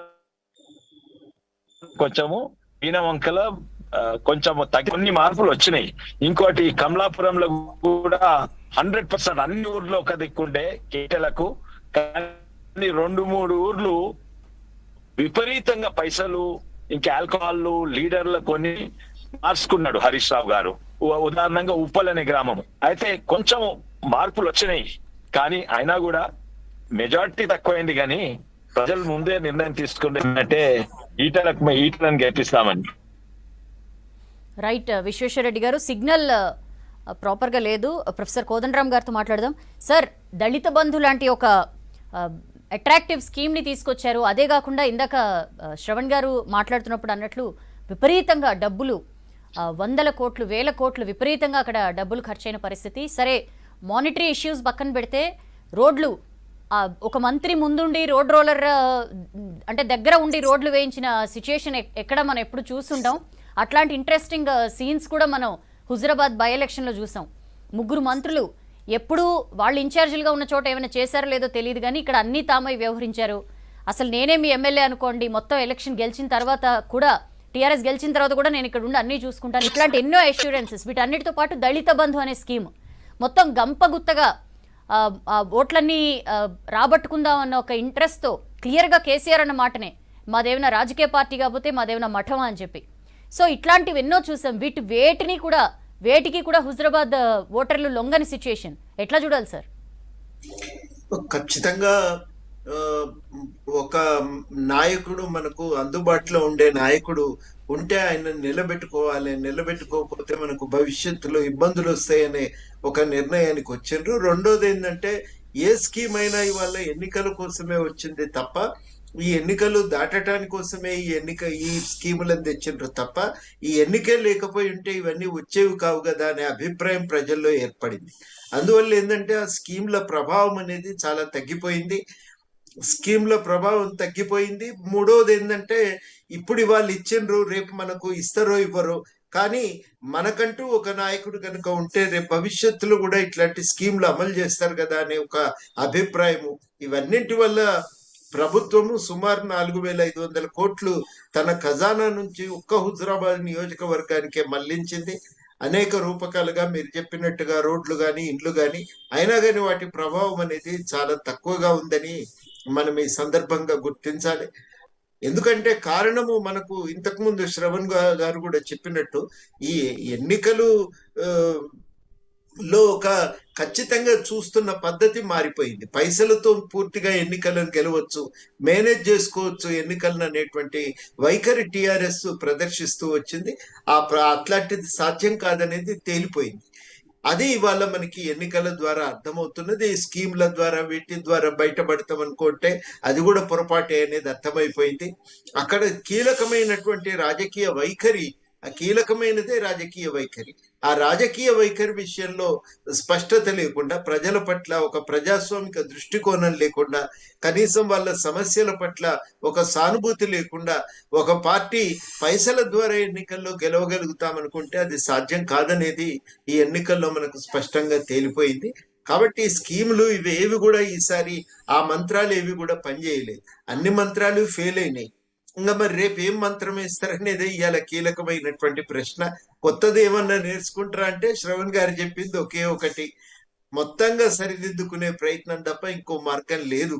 ఉద్యమ కాలంలో ఎట్లాగైతే ప్రజలతో సత్సంబంధాలను కొనసాగినరో తెలంగాణ ఉద్యమకారులు టిఆర్ఎస్ ను నిలబెట్టారు. ఇవాళ వాళ్ళందరినీ మరిచిపోయి ఏకపక్షంగా తన ఇష్టానుసారంగా వ్యవహరించి ఇక్కడి దాకా ఈ పరిస్థితి అనేది వచ్చింది. అట్లా మార్పు ఏమన్నా సాధ్యమైతే తప్ప ఇంకా ఈ పరిస్థితుల్లో ముందుకు పోవటం కుదరదు. ఒక కొత్త తోవ ఎంచుకోవలసిందే, ఈ రాజకీయాలను వదులుకోవలసిందే. ఈ రాజకీయాలు పనిచేయవని ఇప్పటికీ కూడా ఇన్ని డబ్బులు ఖర్చు అయినాయి, మామూలు విషయం కాదు. పోటాపోటీగా చూసినప్పుడు టిఆర్ఎస్ విపరీతంగా ఖర్చు పెట్టింది కాబట్టి దాని గురించి మనం ఎక్కువగా మాట్లాడుతున్నాం. కానీ ఆ పైసల ప్రభావం ఇంకా తగ్గటం, ప్రజలను సమస్యల ప్రాతిపదికన కదిలించటం, ఇవి భవిష్యత్తులో కర్తవ్యాలుగా ముందుకొస్తాయండి. ఆ పని సీరియస్ గా చేయగలిగితే తప్ప భవిష్యత్తుకు దారి వెతుక్కోవటం కూడా కుదరదు. అవకాశం ఉందనేది ఎన్నికల్లో తేలిపోయింది. ఈయనేమో ఓడించలేనటువంటి బలవంతుడేం కాదు, ఓడించవచ్చు అనేది అర్థమైపోయిన తర్వాత ఇంకా మనము ప్రత్యామ్నాయంగా ఆలోచించాలి. పైసలు వాటిని పక్కన పెట్టి సమస్యలు ప్రాతిపదికన ప్రజలను కదిలిస్తూ వాళ్ళ వెంట నిలబడగలిగితే ప్రజలు ఆదరిస్తారనేది ఈసారి అర్థమవుతున్నది. ఆ అవకాశాలను విస్తృతపరచాలి. ఇంకా హుజురాబాద్ లో మనం చూసిన దానికంటే ఆ పద్ధతులను, ఆ అవకాశాలను కూడా విస్తృతపరచటం ఇప్పుడు ఇవాళ రాజకీయ నాయకుల ముందు ఉన్నటువంటి, అంటే టిఆర్ఎస్ విధానాలను వ్యతిరేకిస్తున్న వాళ్ళ ముందు ఉన్నటువంటి ఒక కర్తవ్యం, ఒక బాధ్యత. Right sir, I will come back to you. Shravan గారు, గెల్లు సొంతూరులో కూడా బీజేపీ అభ్యర్థి ఈటలే మెజారిటీ తెచ్చుకున్నారు. అండ్ మామిడాలపల్లి వీణవంక మండలంలో టీఆర్ఎస్కి ఆధిక్యం వస్తే, టీఆర్ఎస్ గెలిస్తే నేను ఈ ఊరిని దత్తత తీసుకుని అభివృద్ధి చేస్తా అని చెప్పి స్వయంగా మంత్రి హరీష్ చెప్పిన మాట. అది కాకుండా దళిత బంధు, ఇలాంటి ఎన్నో విషయాలు చెప్పినా సరే జనాలు నమ్మలేదా? అంటే ఒక విశ్వసనీయత అనేది ఏమైనా కోల్పోయారనొచ్చా, లేకపోతే అది మరీ ఫార్ఫెచ్డ్ ఆర్గ్యుమెంట్ అంటారా? అన్డౌటెడ్గా విశ్వసనీయత కోల్పోయినట్టే కదమ్మా. ఇప్పుడు మీరు this is the debate that we have also put forth in front of chief election commissioner. 5,000 కోట్ల రూపాయల పథకాలు ఒక్క చిన్న నియోజకవర్గంలో ఖర్చు పెడతా అని వాగ్దానాలు చేస్తే, ఒక్క నియోజకవర్గంలో 2,500 కోట్ల రూపాయల దళిత బంధు కోసం అని చెప్పని డబ్బులు పంచితే, అయినప్పటికి కూడా ప్రజలు నిన్ను గెలిపియలేదు అని అంటే, ఇంతకుముందు అన్నట్టుగా గెల్లు సోదరుడి ఊరిలో కూడా ఈటల రాజేందర్కే మెజారిటీ వచ్చింది అంటే, ఎక్కడైతే దళిత బంధు లాంచ్ చేసినరో ఆ ఊరిలో కూడా టీఆర్ఎస్కు మెజారిటీ రాలేదు, ఈటలకు మెజారిటీ వచ్చింది అంటే దాని అర్థం స్పష్టంగా కేసీఆర్ గారి పట్ల నమ్మకం సన్నగిల్లింది, విశ్వసనీయత కోల్పోయింది. దానికి కారణం ఓన్లీ 1% రెస్పాన్సిబుల్, కేసీఆర్ గారే రెస్పాన్సిబుల్. ఆయన ఈటల రాజేందర్ మంత్రి వద్దనుకున్నాడు, బయటికి పోయిండు, పోతా అనుకుంటే పోతే పోనిచ్చి వదిలిపెట్టుంటే ఏం కాకపోతుండే. కానీ ఒక హంట్ చేసినట్టుగా, విచ్ హంటింగ్ అంటాం కదా, విచ్ హంటింగ్ చేసినట్టుగా ఎంబడి పడటము, పోలీసులను ఇండ్ల మీదకి పంపించటము, అరెస్ట్ చేసి జైల్లో పెడతారు అనేటువంటి ఒక లీకులు ఇవ్వడము, తర్వాత ఆఖరికి కొడుకు మీద, భార్య మీద కేసులు పెట్టేట ఒక ప్రయత్నం చేయటము, ఇట్లా రకరకాలైన ఒక ఒత్తిళ్లు తీసుకురావడం. దానికి తోడుగా జుగుప్స కలిగించేటట్టు కాంగ్రెస్ పార్టీ బలహీనపడాలి కాబట్టి ఈ కౌశిక్ రెడ్డిని తీసుకుపోయి అక్కడ వేసుకోరి, టీడీపీ ఓట్లు మాకు రావాలా, పద్మశాలి ఓట్లు కావాలి కాబట్టి రమణని ఇక్కడి నుంచి గుంజుకోండి, మాదిగల ఓట్లు ఎక్కువ ఉన్నాయి కాబట్టి ఆ మోత్కుపల్లి నరసింహులు గుంజుకోరి, ఇట్లా ఒక ఒక ఒక జుగుప్స కలిగించేటట్లుగా ఒక predatory mind set, predatory politics అంటాం కదా, ఒక ప్రిడేటరీ మైండ్ సెట్ తోటి కేసీఆర్ గారు వ్యవహరించడము, దాన్ని ప్రజలు ఎక్సెప్ట్ చేయాల. ఎవరికి వ్యతిరేకంగా చేస్తున్నాడు? తలసాని శ్రీనివాస్ యాదవ్కి వ్యతిరేకంగానో, గంగుల కమలాకర్కు వ్యతిరేకంగానో, మల్లారెడ్డికి వ్యతిరేకంగానో, మహేందర్ రెడ్డికి వ్యతిరేకంగానో, ఎర్రబెల్లి దయాకర్ వ్యతిరేకంగానో కేసీఆర్ గారు చేస్తే అబ్బా ఈ తెలంగాణ ద్రోహులకు వ్యతిరేకంగా చేస్తున్నాడు రా కేసీఆర్ గారు అని చెప్పని అందరం కూడా సపోర్ట్లు కొడుతాము, సంకలు గుద్దుకుందాం. కానీ ఎవరికి వ్యతిరేకంగా చేస్తున్నావు? ఎవరైతే తెలంగాణ ఉద్యమంలో మేమంతా కలిసి పనిచేసినాం, జాయింట్ యాక్షన్ కమిటీలో ఈటల రాజేందర్ గారు, నేను, నాయన నరసింహారెడ్డి గారు, కోదండరామ్ గారితో అనేక సమావేశాల్లో పాల్గొన్నాము. విద్యార్థులు జైళ్లలో ఉన్నప్పుడు అనేక సార్లు డబ్బులు కట్టి విడిపించినట్టు ఒక పాత్ర ఈటల రాజేందర్ది. He played a pivotal role in the building of the Telangana movement, joint action committee and also TRS party. నీ పార్టీకి పునాదులు అయినటువంటి వాళ్ళు రాళ్లు మోసినటువంటి ఒక కూలియో బోయో అటువంటి కాళ్ళు నరుకుతా, ఏళ్ళు నరుకుతా, తలకాయ నరికేస్తా అని చెప్పని ముఖ్యమంత్రి గారు నిర్ణయం తీసుకోవడం అనేటువంటిది తప్పు. అది ఒకవేళ నిజంగానే ఈటల రాజేందర్ భూములు కబ్జా చేస్తే చర్యలు తీసుకోండి, భూములు గుంజుకొని మళ్ళీ వాళ్ళకి ఎవరికి ఇవ్వాలో వాళ్ళకి ఇచ్చేయండి. కానీ దాన్ని అడ్డం పెట్టుకొని అస్తిత్వాన్ని ప్రమాదం నెట్టేయాలని చెప్పడం, కుటుంబాన్ని సర్వనాశనం చేయాలని చెప్పడం, ఆదాయ వనరులను నాశనం చేయాలని చూసే ప్రయత్నం చేయడం, ఇది ఒక సింపతి ఫ్యాక్టర్ అనేటువంటిది ఈటల రాజేందర్కి వర్కౌట్ అయింది. ఒక పక్కన కేసీఆర్ గారి పట్ల విశ్వసనీయత తగ్గటం, మరో పక్కన సింపతి, సానుభూతి అనేటువంటిది ఈటల రాజేందర్ పట్ల పెరగటం అనేటువంటిది ఆయనకు పూర్తిగా వర్కౌట్ అయింది. దాంతో ఈటల రాజేందర్ బయటపడాడు. నేను మళ్ళా చెప్తా ఉన్నా ఇదే మాట, ఇది ఒక పెద్ద ఐ ఓపెనర్గా కావాలా? వచ్చే 2 సంవత్సరాలైనా ఉద్యమకారుల ఆకాంక్షలకు, త్యాగాల గౌరవిస్తూ పరిపాలన కొనసాగించే అవకాశం కేసీఆర్ గారికి ఉంది. నిన్నటిదాకా ద్రోహులకు పట్టం వేసిండ్రు, నిన్నటిదాకా ద్రోహులకు పల్లకి మోసిండ్రు, అందరినీ పక్కన పెట్టి వాళ్ళ ఉద్యమకారుల ఆకాంక్షలకు అనుగుణంగా పరిపాలించే అవకాశం వచ్చిందని చెప్పి నేను భావిస్తాను. అన్డౌటెడ్గా విశ్వాసం తగ్గింది. తెలంగాణ వ్యాప్తంగా దాని యొక్క రిపర్కేషన్స్ ఎట్లా ఉంటాయి అనేటువంటిది it all depends upon how he conducts himself for the next 2 years. ఇవాళ అనేక సమస్యలు ఉన్నాయి తెలంగాణలో. ఇవాళ 40 లక్షల మంది ఇవాళ ఉద్యోగాలు లేక అల్లాడిపోతున్నటువంటి ఒక నిరుద్యోగులు, వాళ్ళ కుటుంబ సభ్యులు ఉన్నారు. ధరణి లాంటి ఒక అర్థమైనటువంటి ఒక సాఫ్ట్వేర్ పట్టుకొచ్చి వాళ్ళ లక్షలాది మంది భూ యజమానుల యొక్క జీవితాలతో చెలగాటమాడుతున్న ఒక పరిస్థితి. దాదాపు 15 లక్షల మంది కౌలు రైతులు ఇవాళ ఏ రకమైనటువంటి ఒక సహాయం లేకుండా అనాథల లెక్క ఇవాళ అరణ్య రోదన గురవుతున్న ఒక పరిస్థితి. ఇట్లా చెప్పుకుంటూ పోతుంటే అనేక ఇళ్ళు లేవు. ఈ 7.5 సంవత్సరాలుగా ఒక్క పేదోడికి కూడా మీరు ఇల్లు ఇచ్చిన పాపాన పోలేదు. Housing is a fundamental responsibility of the government. A government అయినా ప్రతి సంవత్సరం 50,000, 1,00,000 ఇట్లా ఇండ్లు ఇచ్చుకుంటూ వచ్చిన ఒక చరిత్ర. అటువంటిది నువ్వు ఇండ్లు డబుల్ బెడ్రూమ్లు అని చెప్పని కోట శ్రీనివాసరావు కోడి లెక్క ముందే ఎడగట్టి ఆ డబుల్ బెడ్రూమ్ కట్టిన ఇండ్లు కూడా అలాట్ చేయకుండా మీరు నానా రకాల ఇబ్బందులు గురి చేస్తూ ఉన్నారు. ఇట్లా కేజీ టు పీజీ కావచ్చు, నిత్యావసర ధరలు పెరిగిపోయినాయి, పెట్రోల్ డీజిల్ ధరలు పెరిగిపోయినాయి. ఏ రకంగా కూడా నువ్వు ఒక ఏమనంటే పెన్షన్లు ఇచ్చినాం, ఏమనంటే మీకు రైతు బంధు ఇచ్చినాం, ఏమనంటే దళిత బంధు ఇచ్చినాం, మీకు పైసలు ఇచ్చినాం కదా కాబట్టి మేము ఏం చేసినా చలామణి కావాలని చెప్పని ఒక పక్కన ఇవాళ నిరుద్యోగ సమస్య, ప్రజల యొక్క రకరకాల ధరలు, నిత్యావసర ధరలు పెరిగిపోయి రకరకాల సమస్యలు ఉంటాయి. మరో పక్కన వ్యక్తిగతమైన ఆదాయాలు పెరగటము, వాళ్ళ యొక్క సంపదలు పెంచుకుంటూ ఇలా ప్రభుత్వం పరిపాలించిన పరిస్థితి స్పష్టంగా ప్రజలు చూసిండ్రు. ఇవన్నీ యొక్క నెట్ ఎఫెక్ట్ ఇవాళ ఈటల రాజేందర్ గెలుపు అని చెప్పి నేను భావిస్తాను. మళ్ళీ కూడా చెప్తా ఉన్నాను, it's a clash between 2 personalities, not 2 political parties. Clash between KCR as a personality, clash between Etela Rajender as a personality. గమ్మత్ ఏంది అని అంటే ప్రజలు నచ్చల. నువ్వు పెంచిన బిడ్డ, నువ్వు పెట్టిన విత్తనం, నువ్వు పెంచిన మొక్క, నువ్వు పెంచిన బిడ్డ, నీ బిడ్డను నువ్వే నరుకుతావా, ఆ తప్పు అని చెప్పని వాళ్ళ కేసీఆర్కు ఒక తిరగొట్టే సమాధానం ఇవాళ చెప్పినారు. రైట్, చాలా విషయాలు టచ్ చేశారు శ్రవణ్ గారు. ప్రొఫెసర్ కోదండరామ్ గారు, ఈ ఇష్యూస్ ఏవైతే మనం ఆల్మోస్ట్ ఎవ్రీ సెకండ్ మనం మాట్లాడుతూ, మీరు ఒక సందర్భంలో కూడా అన్నారు తెలంగాణ అస్తిత్వం ప్రమాదంలో పడింది అని చెప్పి. ఆ ఎగ్జాక్ట్ ఫీల్ జనాలకు కూడా కలిగిందా? అందుకనే ఇవాళ హుజురాబాద్ తీర్పు రూపంలో ఇట్లా వాళ్ళు దాన్ని చాటి చెప్పారా? అదంతా ఉందండి. తప్పనిసరిగా ఆ నేపథ్యం అంతా కూడా ఇవాళ ఎన్నికల్లో పనిచేసింది అనేది మనం ప్రధానంగా దృష్టిలో గమనించాల్సినటువంటి అంశం, అండర్లైన్ చేయాలి దాన్ని, గట్టిగా అండర్లైన్ చేయవలసినటువంటి విషయం. అస్తిత్వము అనేది తెలంగాణ అభివృద్ధికి ప్రాతిపదిక కావాలి. ఆ అభివృద్ధికి ప్రాతిపదికగా తెలంగాణకు ఇవాళ మిగిలినటువంటి చిహ్నాలను రక్షించటం మాత్రమే కాదు, చారిత్రక వారసత్వ కట్టడాలను రక్షించటం మాత్రమే కాదు, పండుగలను జరుపుకోవటం మాత్రమే కాదు, కానీ అస్తిత్వం అనేది తెలంగాణ అభివృద్ధికి పునాది కావాలి. ఆ ప్రయత్నం అనేది ఎక్కడ కూడా జరగలేదు. అనేక రకాలైనటువంటి వృత్తులు చేసుకుంటూ తెలంగాణలో బతుకుతుంటారు. వాళ్ళ కోసము ప్రభుత్వము మారుతున్న పరిస్థితులకు తగ్గట్టుగా వాళ్ళ కోసము అవకాశాలను తేవాలి. ఆ అవకాశాలను తెచ్చే బదులు ఏం చేసిండ్రు, పెద్ద కార్పొరేట్ సంస్థలను బతికించే ప్రయత్నం చేసిండ్రు. ఓ చిన్న ట్యాక్సీ నడుపుకుంటూ బతికే ఆయనకు ఊరటనిస్తావా? ఓలానో ఊబరో పెట్టుకుని బతకాలనుకునేటువంటి వాళ్ళకి అవకాశం ఇస్తావా అనేది చాలా కీలకం. వాళ్ళ ఆస్తులు పెంచుకోవటానికి అవకాశం ఇచ్చిండ్రు, కానీ ఈ చిన్న ట్యాక్సీలకు వాళ్ళ బిజినెస్ పెంచుకోవటానికి కావలసిన సౌకర్యాలను మనం అందించలేకపోయినాం. ఇవన్నీ కూడా తెలంగాణ అస్తిత్వం ప్రాతిపదికన జరగవలసినటువంటి అంశాలు. ఆ అంశాలను ఇవాళ ఈ ప్రభుత్వం అనేది సంపూర్ణంగా మర్చిపోయింది. వరంగల్ పోతే ప్రతి ఊరికి కూడా మీకు ఒక ప్రత్యేకత ఉందండి తెలంగాణలో. అక్కడ తయారయ్యే వస్తువుల నుంచి మొదలుకొంటే, అక్కడ ఉండేటువంటి నైపుణ్యాల నుంచి మొదలుకొంటే, అక్కడ ఉండేటువంటి వారసత్వంగా సంక్రమించినటువంటి కొన్ని ప్రత్యేకమైన పరిశ్రమలు, వృత్తులు, వీటన్నింటినీ మనం స్వీకరించి మన అభివృద్ధికి అది ప్రాతిపదికగా చేసుకోవాల్సినటువంటి అవసరం ఉంటే ఆ ప్రయత్నం ఈ ప్రభుత్వం చేయలే.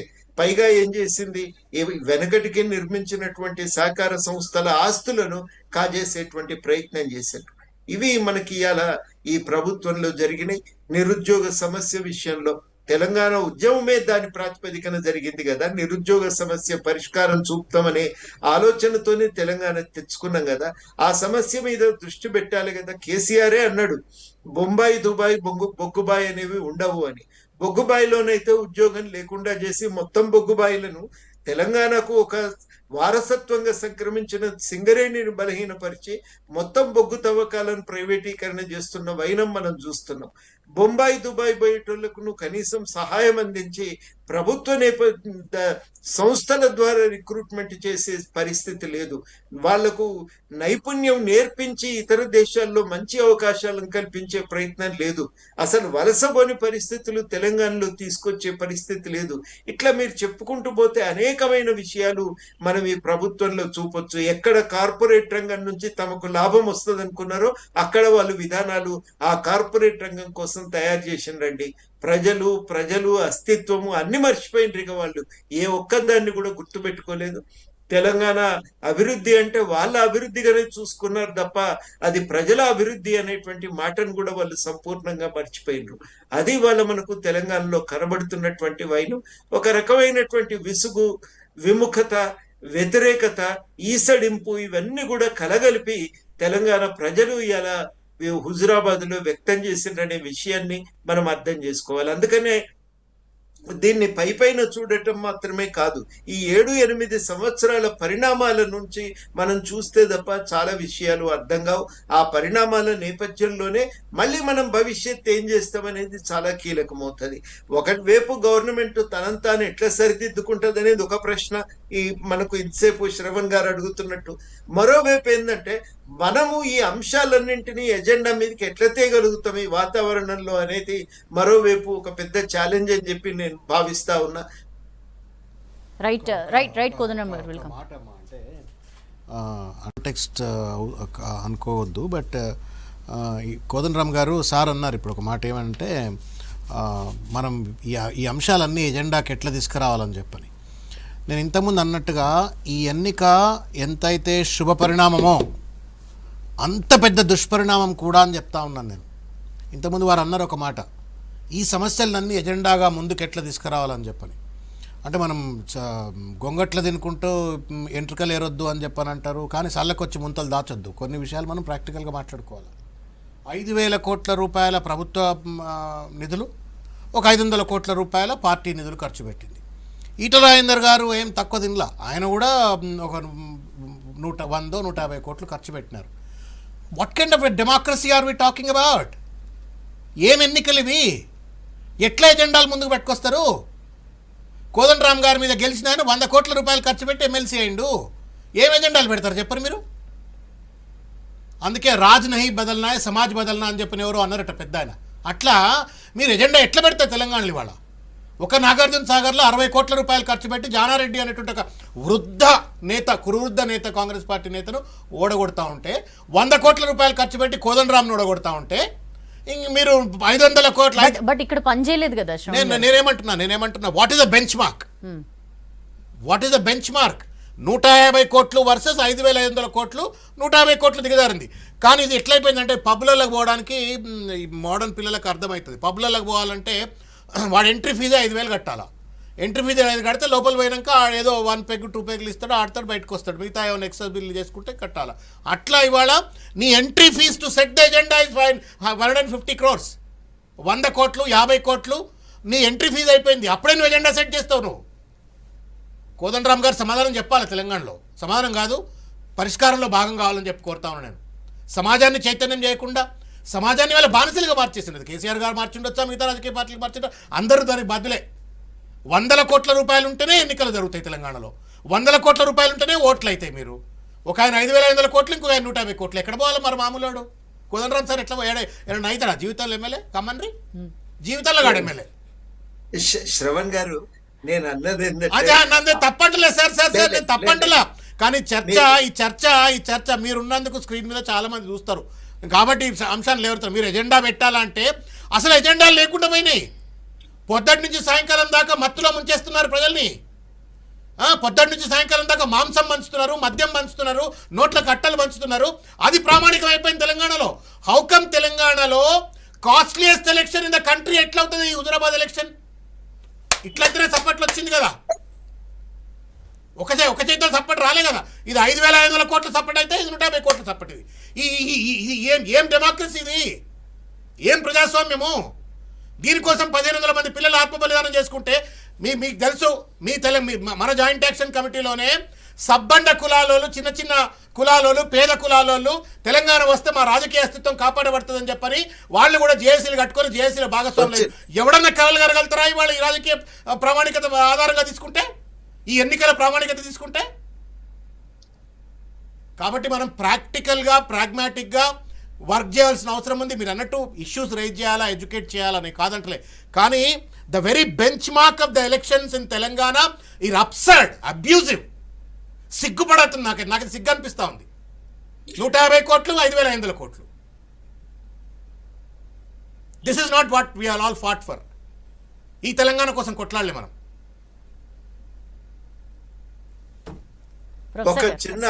ఒక చిన్న అడ్డు ఉన్నటువంటి ఒక చిన్న రాయి జరిగింది. నీళ్లు ముందుకు పోతున్నాయి. శ్రవణ్ గారు మీరు చెప్పిన విషయాలన్నింటితో నేనేం విభేదించట్లేదు. నేను ఆగిన దగ్గర నుంచి మీరు ప్రారంభించాను. నేను మీతో చెప్పాలనుకుంటున్న రెండో విషయం ఏంటంటే, ఈ మార్పు, ఈ రాజకీయాలు ఎన్నికలకు పరిమితమై మనం ఆలోచిస్తే చాలా ఇబ్బంది వస్తుంది. మీరు అన్నట్టు మనం ఎక్కడ ముందుకు ఏం పోగలుగుతాం, మనం ఎట్లా పోగలుగుతాం అనేటువంటి ప్రశ్నకు మనకు వెంటనే సమాధానం అయితే దొరకదు. కానీ చాలా కీలకం ఏంటంటే, మీరు చెప్పిన దాన్నే మళ్ళీ నేను నొక్కి చెప్తూ, ఈయన ఓడించలేనంతటి బలవంతుడు అని ఏవేవో వరాలు తెచ్చుకున్నటువంటి ప్రత్యేక శక్తి ఉన్నటువంటి బలవంతుడు అన్న కేసీఆర్ కాదు అనేది నిరూపితమైన తర్వాత ఒక రాజకీయాలు మారటానికి ఇక్కడ కొంత వెసులుబాటు ఉంది అనేది మనకు తెలిసిపోయిన తర్వాత జరగవలసినటువంటి ప్రక్రియ ఎన్నికలకు పరిమితమై జరగవలసింది కాదు. జరగవలసిన ప్రక్రియ నిత్య జీవితంలో రాజకీయాల్లో మార్పుకు ఇది ఉపయోగపడాలి, ఇది దారి తీయాలనేది నేను కోరుకుంటున్నా. అది అంత సులువుగా అవుతుందా? కాదు.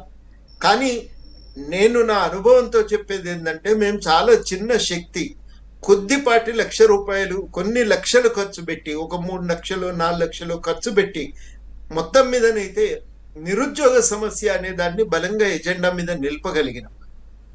ప్రాజెక్టుల్లో బాగా కనబడుతున్నటువంటి అవినీతి అనే అంశాన్ని ముందుకు తేగలిగినాం. ఇట్లా చాలా తేగలిగినాం. నేననేది ఏంటంటే, అక్కడి నుంచి రాజకీయాలను ప్రారంభిస్తే తప్ప ఈ ఎన్నికల్లో మీరు అనుకుంటున్నటువంటి మార్పు దిశగా మనం పోవటం కుదరదు. అందుకు మనం ప్రయత్నం చేయలేకపోతే అందుకు మనం నడవకపోతే ఈ ఎన్నికల వల్ల వచ్చినటువంటి ప్రయోజనం ఇక్కడికే, ఈ మురిపానికే, ఈ రోజు మురిపానికే ఆగిపోతుంది తప్ప ఇది భవిష్యత్తు మార్పుకు మాత్రం ఉపయోగపడదు. అందుకనే చాలా పెద్ద సవాలు. ఇక్కడి దాకైతే వచ్చినాం, ఇక్కడి నుంచి ముందుకు నడపటం అనేది చాలా కీలకమైనటువంటి ప్రశ్న. ఆ ముందుకు నడపటానికి పూనుకోవలసినటువంటి బాధ్యత శ్రవణ్ గారు మీ మీద ఉంటుంది, నా మీద ఉంటుంది. తప్పనిసరిగా పూనుకొని అట్లా రాజకీయాలను మళ్ళా మనం ముందుకు నడపకపోతే ఈ ఎన్నిక ఫలితము ఇవాళ మనం చూస్తున్న ఈ సంబరము ఇవాళటికి మాత్రమే మిగిలిపోతుంది. రేపటి నుంచి మళ్ళా 125 కోట్లు పట్టుకొని వచ్చి మళ్ళా గెలవటానికి ప్రయత్నం చేస్తారు తప్ప ప్రజలు వాళ్ళ సమస్యలు ఎజెండా మీదకి రావటం అయితే కుదరదు.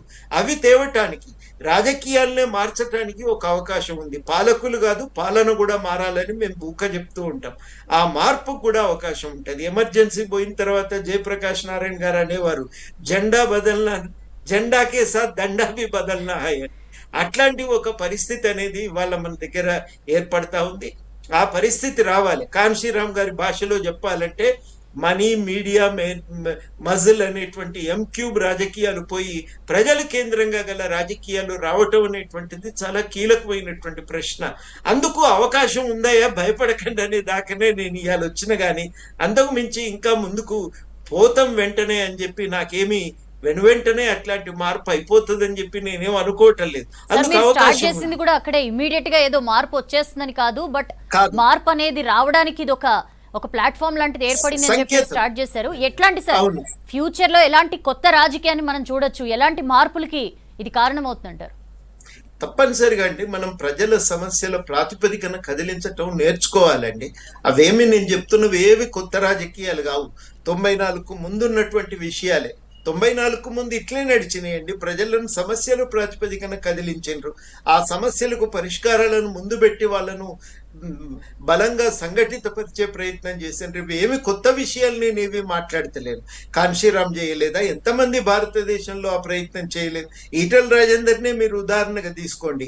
ఆయనేమి బలవంతుడైనటువంటి శక్తి ఏం కాదు కదా, కానీ తనకున్నటువంటి కొద్దిపాటి శక్తిని ఎంత ఉపయోగించగలిగిందో మనకి ఇవాళ ఒక అవకాశం కనబడుతుందని మాత్రమే నేను చెప్పదలిచిన. కాబట్టి ఎంత చాలా మారిపోయింది, ఇంకా తెల్లారి నుంచి అన్ని కొత్తగా ఉంటాయని కాదు, మార్పుకు అవకాశం ఉంది అనేది తేలిపోయింది. ఆ కీలకమైన మలుపు దగ్గరికి చేరుకున్నాం. ఈ మలుపు దగ్గరికి చేరుకున్నాక ముందు ఎట్లా నడుపుతాడని నేను ఈ ఈటల రాజేందర్ వైపు మాత్రమే కాదు, శ్రవణ్ గారిని కూడా ఇది సీరియస్ గా ఆలోచించవలసిన ప్రశ్న అని నేను చెప్పదలిచిన. వాళ్ళిద్దరికీ చెప్పటం మాత్రమే కాదు, నేను కూడా సీరియస్ గా ఆలోచిస్తున్నటువంటి అంశంగానే ఇవాళ మీ ద్వారా ప్రేక్షకులందరి ముందు నేను పెట్టదలిచిన. మనుషులు కేంద్రం కాకపోతే పైసల ఆటగా రాజకీయాలు ఉంటే ఏం లాభం అండి? మనుషులు కేంద్రంగా ఉండగలిగితే వ్యవసాయంలో బతుకుదేరు ఎట్లా అని ఆలోచించుకోగలుగుతాం. ఏవో రకరకాల వృత్తులు చేసుకునేటువంటి వాళ్ళకి వాళ్ళ వృత్తుల నుంచి బతుకుదేరు ఎట్లా దొరుకుతుంది అని ఆలోచిస్తాం. అనేక కట్టుబాట్ల వల్ల అణిచివేత గురవుతున్న మనుషులు ఎవరైనా కొంత స్వేచ్ఛగా బతకడానికి తెలంగాణ పడకపోతే ఏం లాభం? ఆ మార్పు ఎట్లా సాధ్యం? చదువుకొని MA చేసి ఆత్మహత్య చేసుకోవటం తప్ప నాకు ఇంకో దారి కనబడతలేదని యువకులకు ఆత్మస్థైర్యం ఇవ్వలేకపోతే ఏం లాభం అండి? తెలంగాణ రాజకీయాలు ఆ ధైర్యం ఇవ్వాలి, బతకాలి, కొట్లాడాలి, వాళ్ళకు ఉపాధి రావాలని చెప్పి కోరుకోవాలి కదా. ఉపాధి అనేది సామాజిక మార్పుకు ప్రాతిపదిక. వాళ్ళు ఉన్న స్థితి నుంచి ఉచ్చ స్థితికి చేరుకోవటానికి ఉపాధి తప్ప ఇంకో మార్గం లేదు. చదువు ఒకతో వాళ్ళని అక్కడి దాకా తీసుకొస్తే అక్కడి నుంచి ఉపాధి అనేది వాళ్ళని ముందుకు నడిపిస్తుంది. ఆ అవకాశమే నువ్వు లేకుండా చేస్తే ఎట్లా కుదురుతుంది? అవన్నీ వాళ్ళ ఎజెండా మీదకి రావాలి. అధికారాన్ని అడ్డం పెట్టుకొని అడ్డగోలు సంపాదనకు పాల్పడుతున్నటువంటి వాళ్ళని బోన్లో నిలబెట్టలేకపోతే ఈ రాజకీయాలకు అర్థమే ఉంటుందండి. వాళ్ళని బోన్లను నిలబెట్టాలి, మనం ప్రశ్నించేటువంటి పరిస్థితులను తేగలగాలి, అట్లాంటి వ్యవస్థలను నిర్మించుకోవాలి. అది వాళ్ళ మనం అందరం కోరుకుంటున్నాం. ఈ గెలుపుతో ఒక ఆశ, ఒక ఉత్సాహం వస్తుంది కదా సహజంగానే. ఆ ఉత్సాహం నుంచి మనం ఈ ముందుకు తొవ్వను వేసుకోవటానికి ప్రయత్నాలన్నీ జరగాలి. అందుకని పిల్లలు ధైర్యంగా ఉండండి. ఒక చిన్న అవకాశం ఏదో మన ముందు మినుకుమంటున్నది, అవకాశాన్ని వాడుకుందాం, ముందుకు పోదాం, ధైర్యంగా నిలబడండి. మనం ఆశించిన తెలంగాణ నిర్మాణానికి కొంత అవకాశం కనబడుతుంది అనేది నేను ఇవాళ ప్రధానంగా ఒక సంకేతం ఇస్తున్నా. అందుకనే ఈటల గెలుపు అనేది చిన్నగా చూడకండి, దాని ప్రాముఖ్యతను గుర్తించండి. కాకపోతే అక్కడితో ఆగితే ప్రయోజనం లేదు. శ్రవణ్ చాలా కీలక ప్రశ్న లేపుడు కాదు, ఒక రకంగా అగ్గిపెట్టిండి. ఇప్పుడు ఈ చర్చను ఇంకా మనం ముందుకు తీసుకెళ్లాల్సినటువంటి అవసరం అయితే ఉంది. ఆ తొవ్వను వెతుక్కోవటానికి ఇవాళ 50 మంది తెలంగాణ ప్రజలు ఈ ఎన్నిక నుంచి నేర్చుకున్న అంశాల నుంచి శ్రవణ్ గారు వేస్తున్న ప్రశ్నలను దృష్టిలో పెట్టుకొని ఒక తొవ్వ వెతుక్కుందామని చెప్పి మాత్రమే నేను ఇవాళ ప్రతిపాదించదలిచాను. Right sir, I will come back to you. Long term effects ఏంటి శ్రవణ్ గారు? ఇమీడియట్గా అయితే ఒక ఆశా కిరణం, ఒక రే ఆఫ్ హోప్ అయితే మనకి కనిపిస్తోందని చెప్పి సార్ అంటున్నారు. దీనివల్ల ఫ్యూచర్లో ఎలాంటి రాజకీయ పరంగా తెలంగాణ సమాజంలో ఎలాంటి మార్పులకి ఇది సంకేతం కాబోతోంది? ఏమేమి మనం ప్రెడిక్ట్ చేయొచ్చు నియర్ ఫ్యూచర్లో? అంటే please for give me if I sound little pessimistic. నేను పెసిమిస్టిక్గా మాట్లాడతలేను, ప్రాగ్మాటిక్గా మాట్లాడుతున్నా. ఒకటి, ఇది భారతీయ జనతా పార్టీ ఏమన్నా ఇక మొత్తం తోడ్పోడు అయిపోయింది, ఇక మా వల్ల ఇక మొత్తం మేమే అని చెప్పని అనుకుంటే అది కళ. ఇట్ ఈస్ నేను మళ్ళీ చెప్తా ఉన్నా, it's a clash between two personalities. Etela గెలిచినాడు కానీ ఇది బీజేపీ గెలుపు కాదు. దీనివల్ల భారతీయ జనతా పార్టీకి ఒరిగేది లేదు. రేపు పొద్దునట్టు the fight is going to be only between Congress and TRS. ఇది ఒక పొలిటికల్ కాన్సిక్వెన్స్. రెండవది, ఇంతకుముందు ప్రొఫెసర్ గారు చెప్పినట్టుగా నిర్దిష్టంగా ప్రజల యొక్క సమస్యలు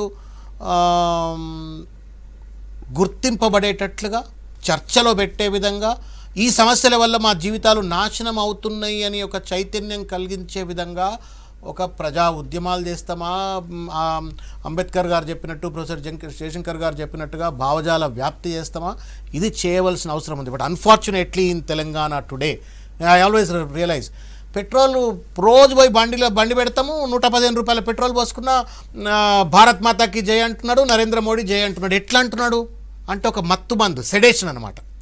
ఏమవుతుందో అర్థం కావట్లా. రోజు 115 రూపాయల పెట్రోల్ పోసుకుంటాడు, కానీ పెట్రోల్ ధర పెరగడానికి కారణం కేంద్ర ప్రభుత్వం అని చెప్పని గుర్తించట్లేడు. ఉద్యోగం రావట్లేదు, ఉద్యోగం రాకపోవడానికి కారణం కేసీఆర్ అని చెప్పని గుర్తించే పరిస్థితిలో లేరు. ఇవాళ రైతులను బెదిరించి అదిరించి వరి బండియకరా అని చెప్పని బెదిరిస్తుంటే కూడా, అరే మాకు అన్యాయం జరుగుతుంది, మేము అవినీతికి గురి కాబడతా ఉన్నాం, మమ్మల్ని దోపిడీకి గురి చేస్తూ ఉన్నారు అని చెప్పని ఒక అచేతనావస్థలో ఇవాళ ప్రజల్ని నెట్టివేసినారు. ఇవాళ 7.5-8 సంవత్సరాలుగా దీని నుండి బయట ఎట్లా పడేస్తామనేది నాకు, believe me or not, many times I think, ఎట్లా మారుస్తాం సమాజాన్ని? ఇవాళ ఓట్లేసే యంత్రాలుగా ప్రజల్ని మార్చేసినారు 8 సంవత్సరాల్లో. ఏ రాష్ట్రంలో ఇంత దిగజాడుతనం లేదు. మత్తు మందులో ముంచేసినారు సమాజాన్ని. ఇవాళ 100 కోట్ల రూపాయలు ఒక అసెంబ్లీ కాన్స్టిట్యున్సీ ఎన్నికలు పెడితే, రేపు ఈటల రాజేందర్ 120-50 కోట్లు ఖర్చు పెట్టిన ఈటల రాజేందర్ ఎట్లా కాన్స్టిట్యున్సీని డెవలప్ చేయాలా? How will recover that 150 crores? లేకపోతే ఇంకెవరైనా సరే 100 కోట్లు ఖర్చు పెట్టిన పల్లరాజేశ్వర రెడ్డి గారు ఎట్లా రికవర్ చేసుకోవాలా? అంటే ఏం డెమోక్రసీ, ఏం సమాజంలోకి పోతా ఉన్నాం. కాబట్టి మీరు అడుగుతున్న కాన్సిక్వెన్సెస్ అంటే భూమి బద్దలైపోతుంది, తెలంగాణ అంతా అతలాకుతలం అవుతుందని నేను అనుకోవట్లేను. Unless there is a very concerted social movement in Telangana. దానికి ప్రధానంగా, సరే నేను పెసిమిస్టిక్గా మాట్లాడతలేను, కానీ చాలా ఒక డీప్ రూటెడ్ థింకింగ్ అవసరం తెలంగాణలో. అది ఈ గెలుపు దానికి ఏమైనా లీడ్ చేస్తుందా? There is a possibility. కాకపోతే ఈ ఇద్దరు, ఇప్పుడు ఈటల రాజేందర్ గారి గెలుపు ఆత్మగౌరవం వర్సెస్ అహంకారం పోరాటం అయినప్పటికీ కూడా, ఆత్మగౌరవ ప్రాతిపదిక మీద కూడా 150 కోట్లు ఉన్నాయంటున్నా నేను. ఆత్మగౌరవ పోరాటం పెట్టుబడి కూడా 150 కోట్లు. అక్కడ 5,500 కోట్ల పెట్టుబడి, ఇక్కడ 150 కోట్ల రూపాయల పెట్టుబడి. కాబట్టి డబ్బులు ప్రామాణికంగా అనేటువంటిది లేకుండా జరిగిన ఎన్నిక కాదు ఇది. I'm not talking like a Congress man, please understand. I'm talking like ఒక లిబరల్ డెమోక్రాట్గా, ఒక అభ్యుదయ సమాజం ఉండాలని చెప్పని నమ్ముకొని రాజకీయాల్లోకి వచ్చిన ఒక వ్యక్తిగా మాట్లాడుతున్నా. ప్రాక్టికల్ మా రాజేంద్ర ఇంటే బాధపడుతుండొచ్చు, అరే ఏమరా నాయన ఇట్లా అంటున్నా 150 కోట్లు అని చెప్పని బాధపడొచ్చేమో కావచ్చు. బట్ ఫ్యాక్ట్ అది 150 కోట్లు వర్సెస్ 5,500 కోట్లు. ఇట్స్ డిఫరెంట్ మ్యాటర్ దట్ కొడుకును చంపుతున్నాడు తండ్రి అని చెప్పని తండ్రిని చంపేసిండ్రు ప్రజలు, అది వేరు ముచ్చట.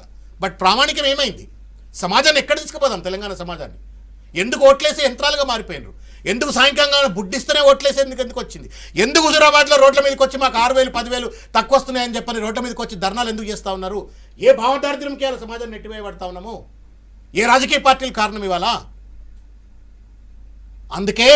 అందుకే ఇవాళ కేసీఆర్ గారికి ధైర్యం ఏంటి అంటే, టీఆర్ఎస్ పార్టీకి ధైర్యం ఏంటి అంటే, నేను విద్య ఇవ్వకపోయినా, వైద్యం ఇవ్వకపోయినా, ఉపాధి ఇవ్వకపోయినా, ఇంతకుముందు వారు అన్నట్టు స్కిల్ డెవలప్మెంట్ సెంటర్లు పెట్టకపోయినా, ప్రభుత్వ పరంగా నేను డబ్బులు పంచుతా, పార్టీ పరంగా డబ్బులు పంచుతా, అవినీతితో వచ్చిన సొమ్ము చలామణి అవుతుంది నా అధికారం.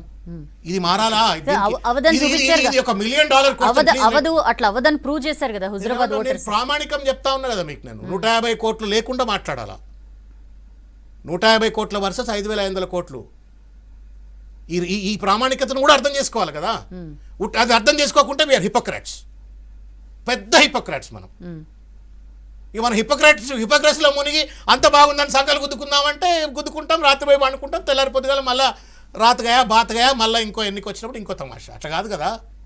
150 కోట్ల వర్సెస్ 5,500 కోట్లు అయింది. 5,500 కోట్ల వర్సెస్ 0 కాదు పోటీ. 150 కోట్లు వర్సెస్ 5,500 కోట్లు.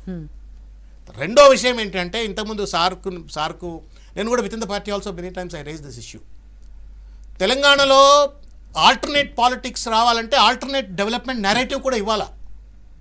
కేసీఆర్ ఒక డెవలప్మెంట్ మోడల్ని ప్రజెంట్ చేసినాడు. ఇది కరెక్ట్ కాదు అనుకున్నప్పుడు ఆల్టర్నేట్ డెవలప్మెంట్ మోడల్ కూడా ప్రజలకు చెప్పవలసిన అవసరం ఉంది. ఇవాళ విశ్వవిద్యాలయాల్లో కానీ, లేకపోతే విద్యా సంస్థల్లో కానీ, పల్లెల్లో కానీ, పట్టణాల్లో కానీ, వాడవాడలో ఇవాళ ఒక alternate development scenario unfortunately we are not able to present. And failure of Congress కావచ్చు, failure of joint action committee కావచ్చు, ఉద్యమాన్ని నడిపినటువంటి కోదండరామ్ గారు పెద్దలు కూడా మాట్లాడదామండి. సార్, ప్రొఫెసర్ కోదండరామ్ గారు, ఇక ఇండ్లు, ఉద్యోగాలు, భృతి ఎక్సెట్రా మొత్తం ఏవైతే అన్ని బంధులు, అందరికీ అన్ని బంధులు ఇస్తామని చెప్పి కూడా అన్నారు. ఇవన్నీ ఏవైతే ఇప్పటిదాకా వాగ్దానాలుగా ఉండిపోయాయో ఇవన్నీ ఇప్పుడు ఫీల్డ్ లెవెల్లో అంటే కార్యరూపం దాలుస్తాయనుకోవచ్చా? ఇవన్నీ నెరవేరుతాయనుకోవచ్చా?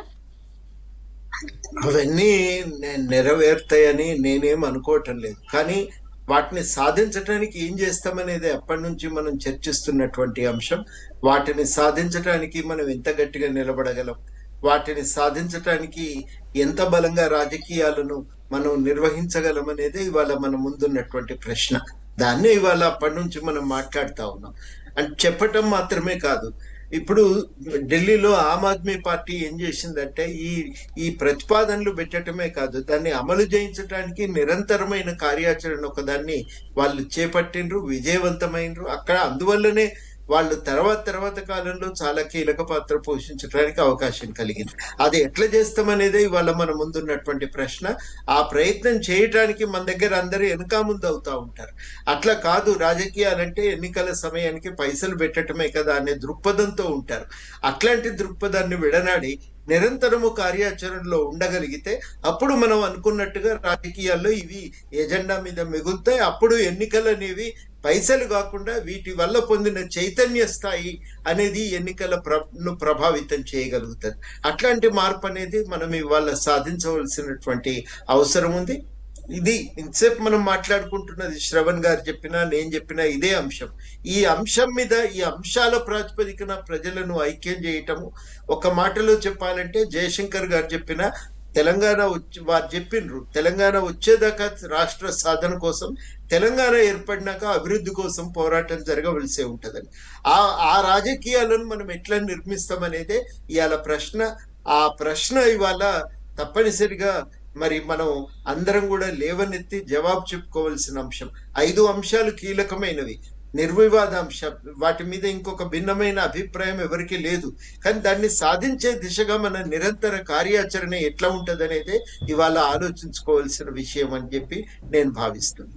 Right sir. శ్రవణ్ గారు, ఎట్లాంటి చేంజ్ మనం రేపటి నుంచి మనం చూడొచ్చు? అంటే ఈ పెండింగ్ ఇష్యూస్ ఏవైతే ఉన్నాయో, మీరు అన్నారు ఉద్యమకారుల్ని గుర్తించే దిశగా కేసీఆర్లో మార్పు రావాలి, ఆ దిశగా కనీసం ఆయనలో ఒక చలనం రావాలి అని చెప్పి. సరే, ఉద్యమకారుల్ని గుర్తించడం అదొకటి ఆస్పెక్ట్ అయితే, మనం చూస్తున్న నిరుద్యోగులు ఎట్లా తీవ్ర నిరాశ నిస్పృహలకు లోనే ఆత్మహత్యలు పాల్పడుతున్నారు. ఇట్లాంటి వాటి విషయంలో, ఇలాంటి నిరాశ నిస్పృహలకు లోనవుతున్న వాళ్ళలో ఏదైతే ఒక రే ఆఫ్ హోప్ ఉద్యమకారులుగా మీ అందరికీ కనిపించిందో అది వాళ్ళకు కూడా కనిపించే అవకాశం ఉందా? ఇట్లాంటి అనేక పెండింగ్ ఇష్యూస్కి సంబంధించి ఖచ్చితంగా ఏదో ఒకటి జరుగుతుంది అన్న ఒక ఆశని మనం చూడొచ్చు అంటారు.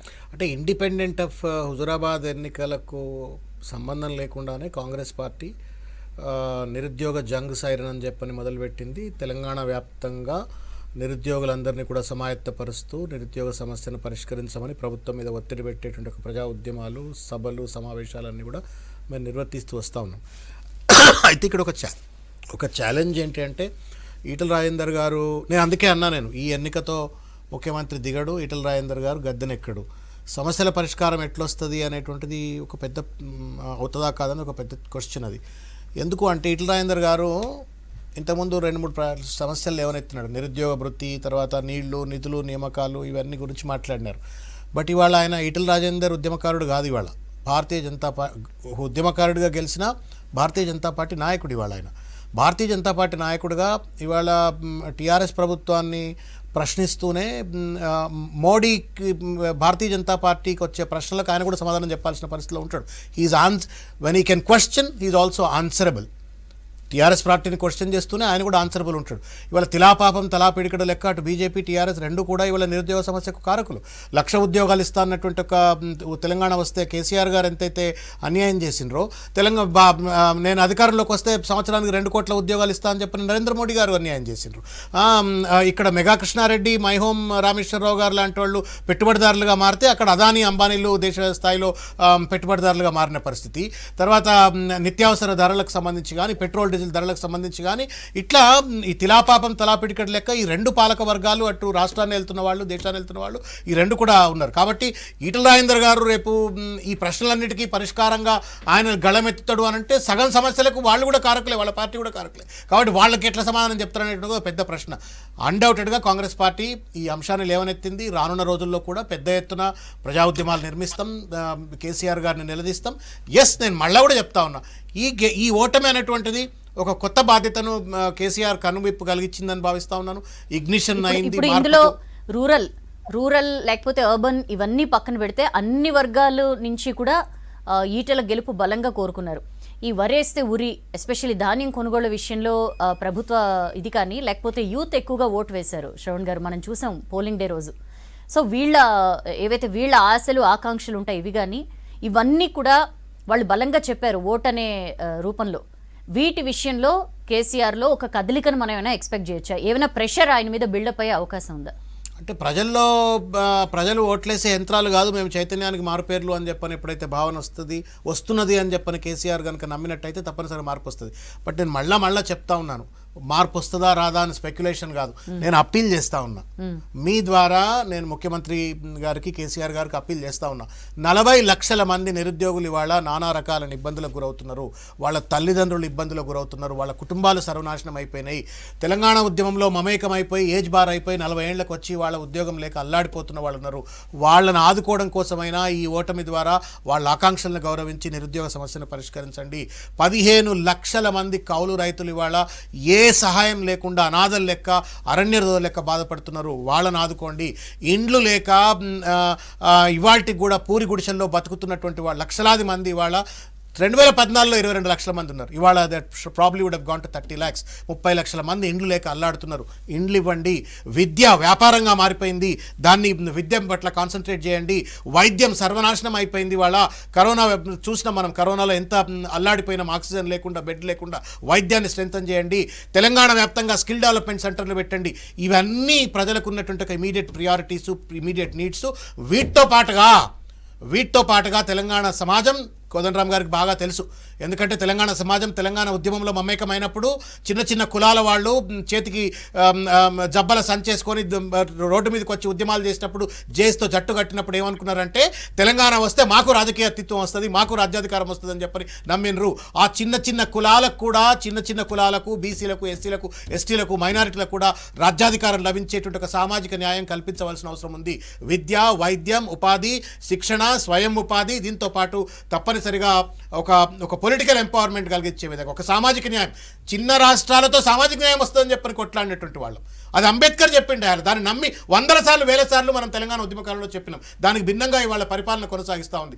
ఇవన్నీ పెనుమార్పులు తెచ్చే విధంగా కేసీఆర్ గారు పనిచేయాలని చెప్పని ఆ రకమైనటువంటి ఒక సద్బుద్ధితో కేసీఆర్ గారు ఉద్యమ ద్రోహులందరినీ పక్కన పెట్టి మళ్ళీ ఉద్యమకారులను గౌరవించే విధంగా విద్య, వైద్యం, ఉపాధి, ఉద్యోగం, తర్వాత గృహాలు, ఇటువంటి ఒక మౌలికమైనటువంటి ఒక ఇన్ఫ్రాస్ట్రక్చర్ డెవలప్మెంట్, సపోర్ట్ మెకానిజంను క్రియేట్ చేసే విధంగా పరిపాలన కొనసాగించాలని చెప్పి నేను కోరుతాను. రైట్, ఫైనల్గా ఏం చెప్తారు సార్ ప్రొఫెసర్ కోదండరామ్ గారు? సరే, కేసీఆర్లో ఎలాంటి చేంజ్ రావాలి, సీఎంలో ఎలాంటి మార్పు రావాలనేది శ్రవణ్ గారు అడ్రస్ చేశారు. ప్రతిపక్ష పార్టీలుగా అంటే ప్రజలిచ్చిన ఈ ఉత్సాహంతో, ప్రజలిచ్చిన ఈ ప్రోద్బలంతో ప్రతిపక్ష పార్టీల మీద లేకపోతే యాంటీ కేసీఆర్ ఫోర్సెస్ మీద ఎలాంటి కీలకమైన బాధ్యత ఉంది? ఇప్పుడు చాలా పెద్ద బాధ్యత ఉన్నది. ప్రత్యేకించి ఒక అవకాశం ఉందని తెలిసిన తర్వాత అవకాశాన్ని జారిపోనివ్వద్దు. జారిపోనివ్వకుండా ప్రజలను కదిలించే ప్రయత్నం చేయాలి. ఆ ప్రజలను ప్రతి సమస్య ప్రాతిపదికన కదిలించడానికి పూనుకోవాలి, సంఘటితపరచాలి, చైతన్యపరచాలి, రాజకీయాలను మార్చాలి. మళ్ళా మనం కూడా డబ్బులే పోసి గెలవచ్చు అనుకుంటే మాత్రం చాలా పొరపాటు. అది ఆ ఆలోచనకు స్వస్తి పలికి రాజకీయాలను మార్చడానికి పూనుకుందాం. లేకపోతే మాత్రం చాలా భవిష్యత్తు చాలా అగమ్య గోచరంగా తయారవుతుంది. కాబట్టి ఈ ఎన్నిక అనేది ఒక ద్వారం తెరిచింది. ఆ అవకాశాన్ని ఎట్లా వాడుకుంటామనేది ఇవాళ ప్రతిపక్షాల ముందు ఉన్నటువంటి సవాలు. టిఆర్ఎస్ గానైతే అంతర్గతంగా కూడా చాలా ఇబ్బందులను ఎదుర్కోవాల్సి వస్తుంది కేసీఆర్. బయట కూడా చాలా తీవ్రమైనటువంటి వ్యతిరేకతని చవి చూడవలసి వస్తుంది. ఈ మొత్తంగా ఈ పరిస్థితుల్లో ఇవాళ ప్రతిపక్షాల మీద ఉన్న బాధ్యత ఏంటంటే ప్రతి సమస్యను లేవనెత్తాలి. అదే ఈటెల రాజేందర్ గారి మీద రేపు ఉండబోతున్నటువంటి సవాల్. ఇన్ని సమస్యల పరిష్కారానికి ఏం చేస్తాం, ఎట్లా కదులుతాం, ఉన్నటువంటి తానుకున్న ఇవాళ పార్టీ ఏ మేరకు దాంట్లో ఆయనను ముందుకు నడవటానికి అది ఏ మేరకు దోహదపడుతుంది అనేది ఒక ప్రశ్న అయితే, మొత్తంగా వచ్చిన అవకాశాలను తెలంగాణ ప్రతిపక్షం కూడా రాజకీయ శక్తులు కూడా ఏ రకంగా ఉపయోగించుకుంటాయనేది చాలా కీలకమైన ప్రశ్న. అవకాశం ఉంది, కానీ అవకాశాన్ని ముందుకు తీసుకుపోవటానికి వాళ్ళ జవాబు చెప్పవలసిన ప్రశ్న నంబర్ 1 ఇవాళ చాలా కీలకంగా జవాబు చెప్పవలసిన ప్రశ్న ఏంటంటే, మొట్టమొదట మన ముందు ఉన్నటువంటి ఈ శక్తులను సంఘటితపరచడానికి ఏం చేస్తామనేది ఒకటి.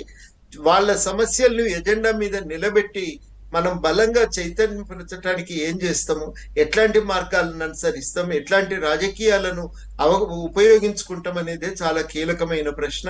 ఈ ప్రశ్నకు శ్రవణ్ గారు అన్నట్టు మనం అందరం ఆలోచించి సమాధానాలు వెతుక్కోలేకపోతే మాత్రం ఇది ఇవాళ వచ్చినటువంటి ఈ మాత్రం ఫలితం కూడా నిరుపయోగంగా మారుతుందని చెప్పి నేను భావిస్తున్నాను. Right sir. ప్రొఫెసర్ కోదండం గారు, థ్యాంక్ యూ సో మచ్ చర్చలో పార్టిసిపేట్ చేసినందుకు. శ్రవణ్ గారు, ఒక పొలిటికల్ క్వశ్చన్ అడుగుతా, ముందస్తు ఏమైనా ఎక్స్పెక్ట్ చేయొచ్చా? I don't think so. ఈ ఫలితం తర్వాత ఇక ముందస్తు అసలుకే రాదు. రైట్. థ్యాంక్ యూ శ్రవణ్ గారు ఫర్ పార్టిసిపేషన్. సో మొత్తానికి ఈ విజయం ఒక రకంగా, ఈ విజయం ద్వారా ఉద్యమ స్ఫూర్తిని చాటారు హుజురాబాద్ ప్రజలు అని చెప్పి మనతో మాట్లాడిన ఎక్స్పర్ట్స్ అందరూ కూడా అభిప్రాయపడుతున్నారు. అట్ ద సేమ్ టైం ఇది ఒక కీలకమైన మలుపు కాబోతోంది. యాంటీ కేసీఆర్ ఫోర్సెస్ మరింత బలంగా ఇప్పటిదాకా ఏవైతే నెరవేరకుండా ఉన్నాయో ఉద్యమ ఆకాంక్షల విషయంలో కానీ, లేకపోతే ఏవైతే హామీలు ఇచ్చి తప్పిందో టీఆర్ఎస్ పార్టీ వాటి విషయంలో కానీ మరింత గట్టిగా గొంతెత్తాల్సిన అవసరాన్ని కూడా ఈ హుజురాబాద్ ఉప ఎన్నిక రిజల్ట్ చాట్ చెప్తోందని చెప్పి గెస్ట్ అభిప్రాయపడుతున్నారు. That's all in today special live show. Stay tuned.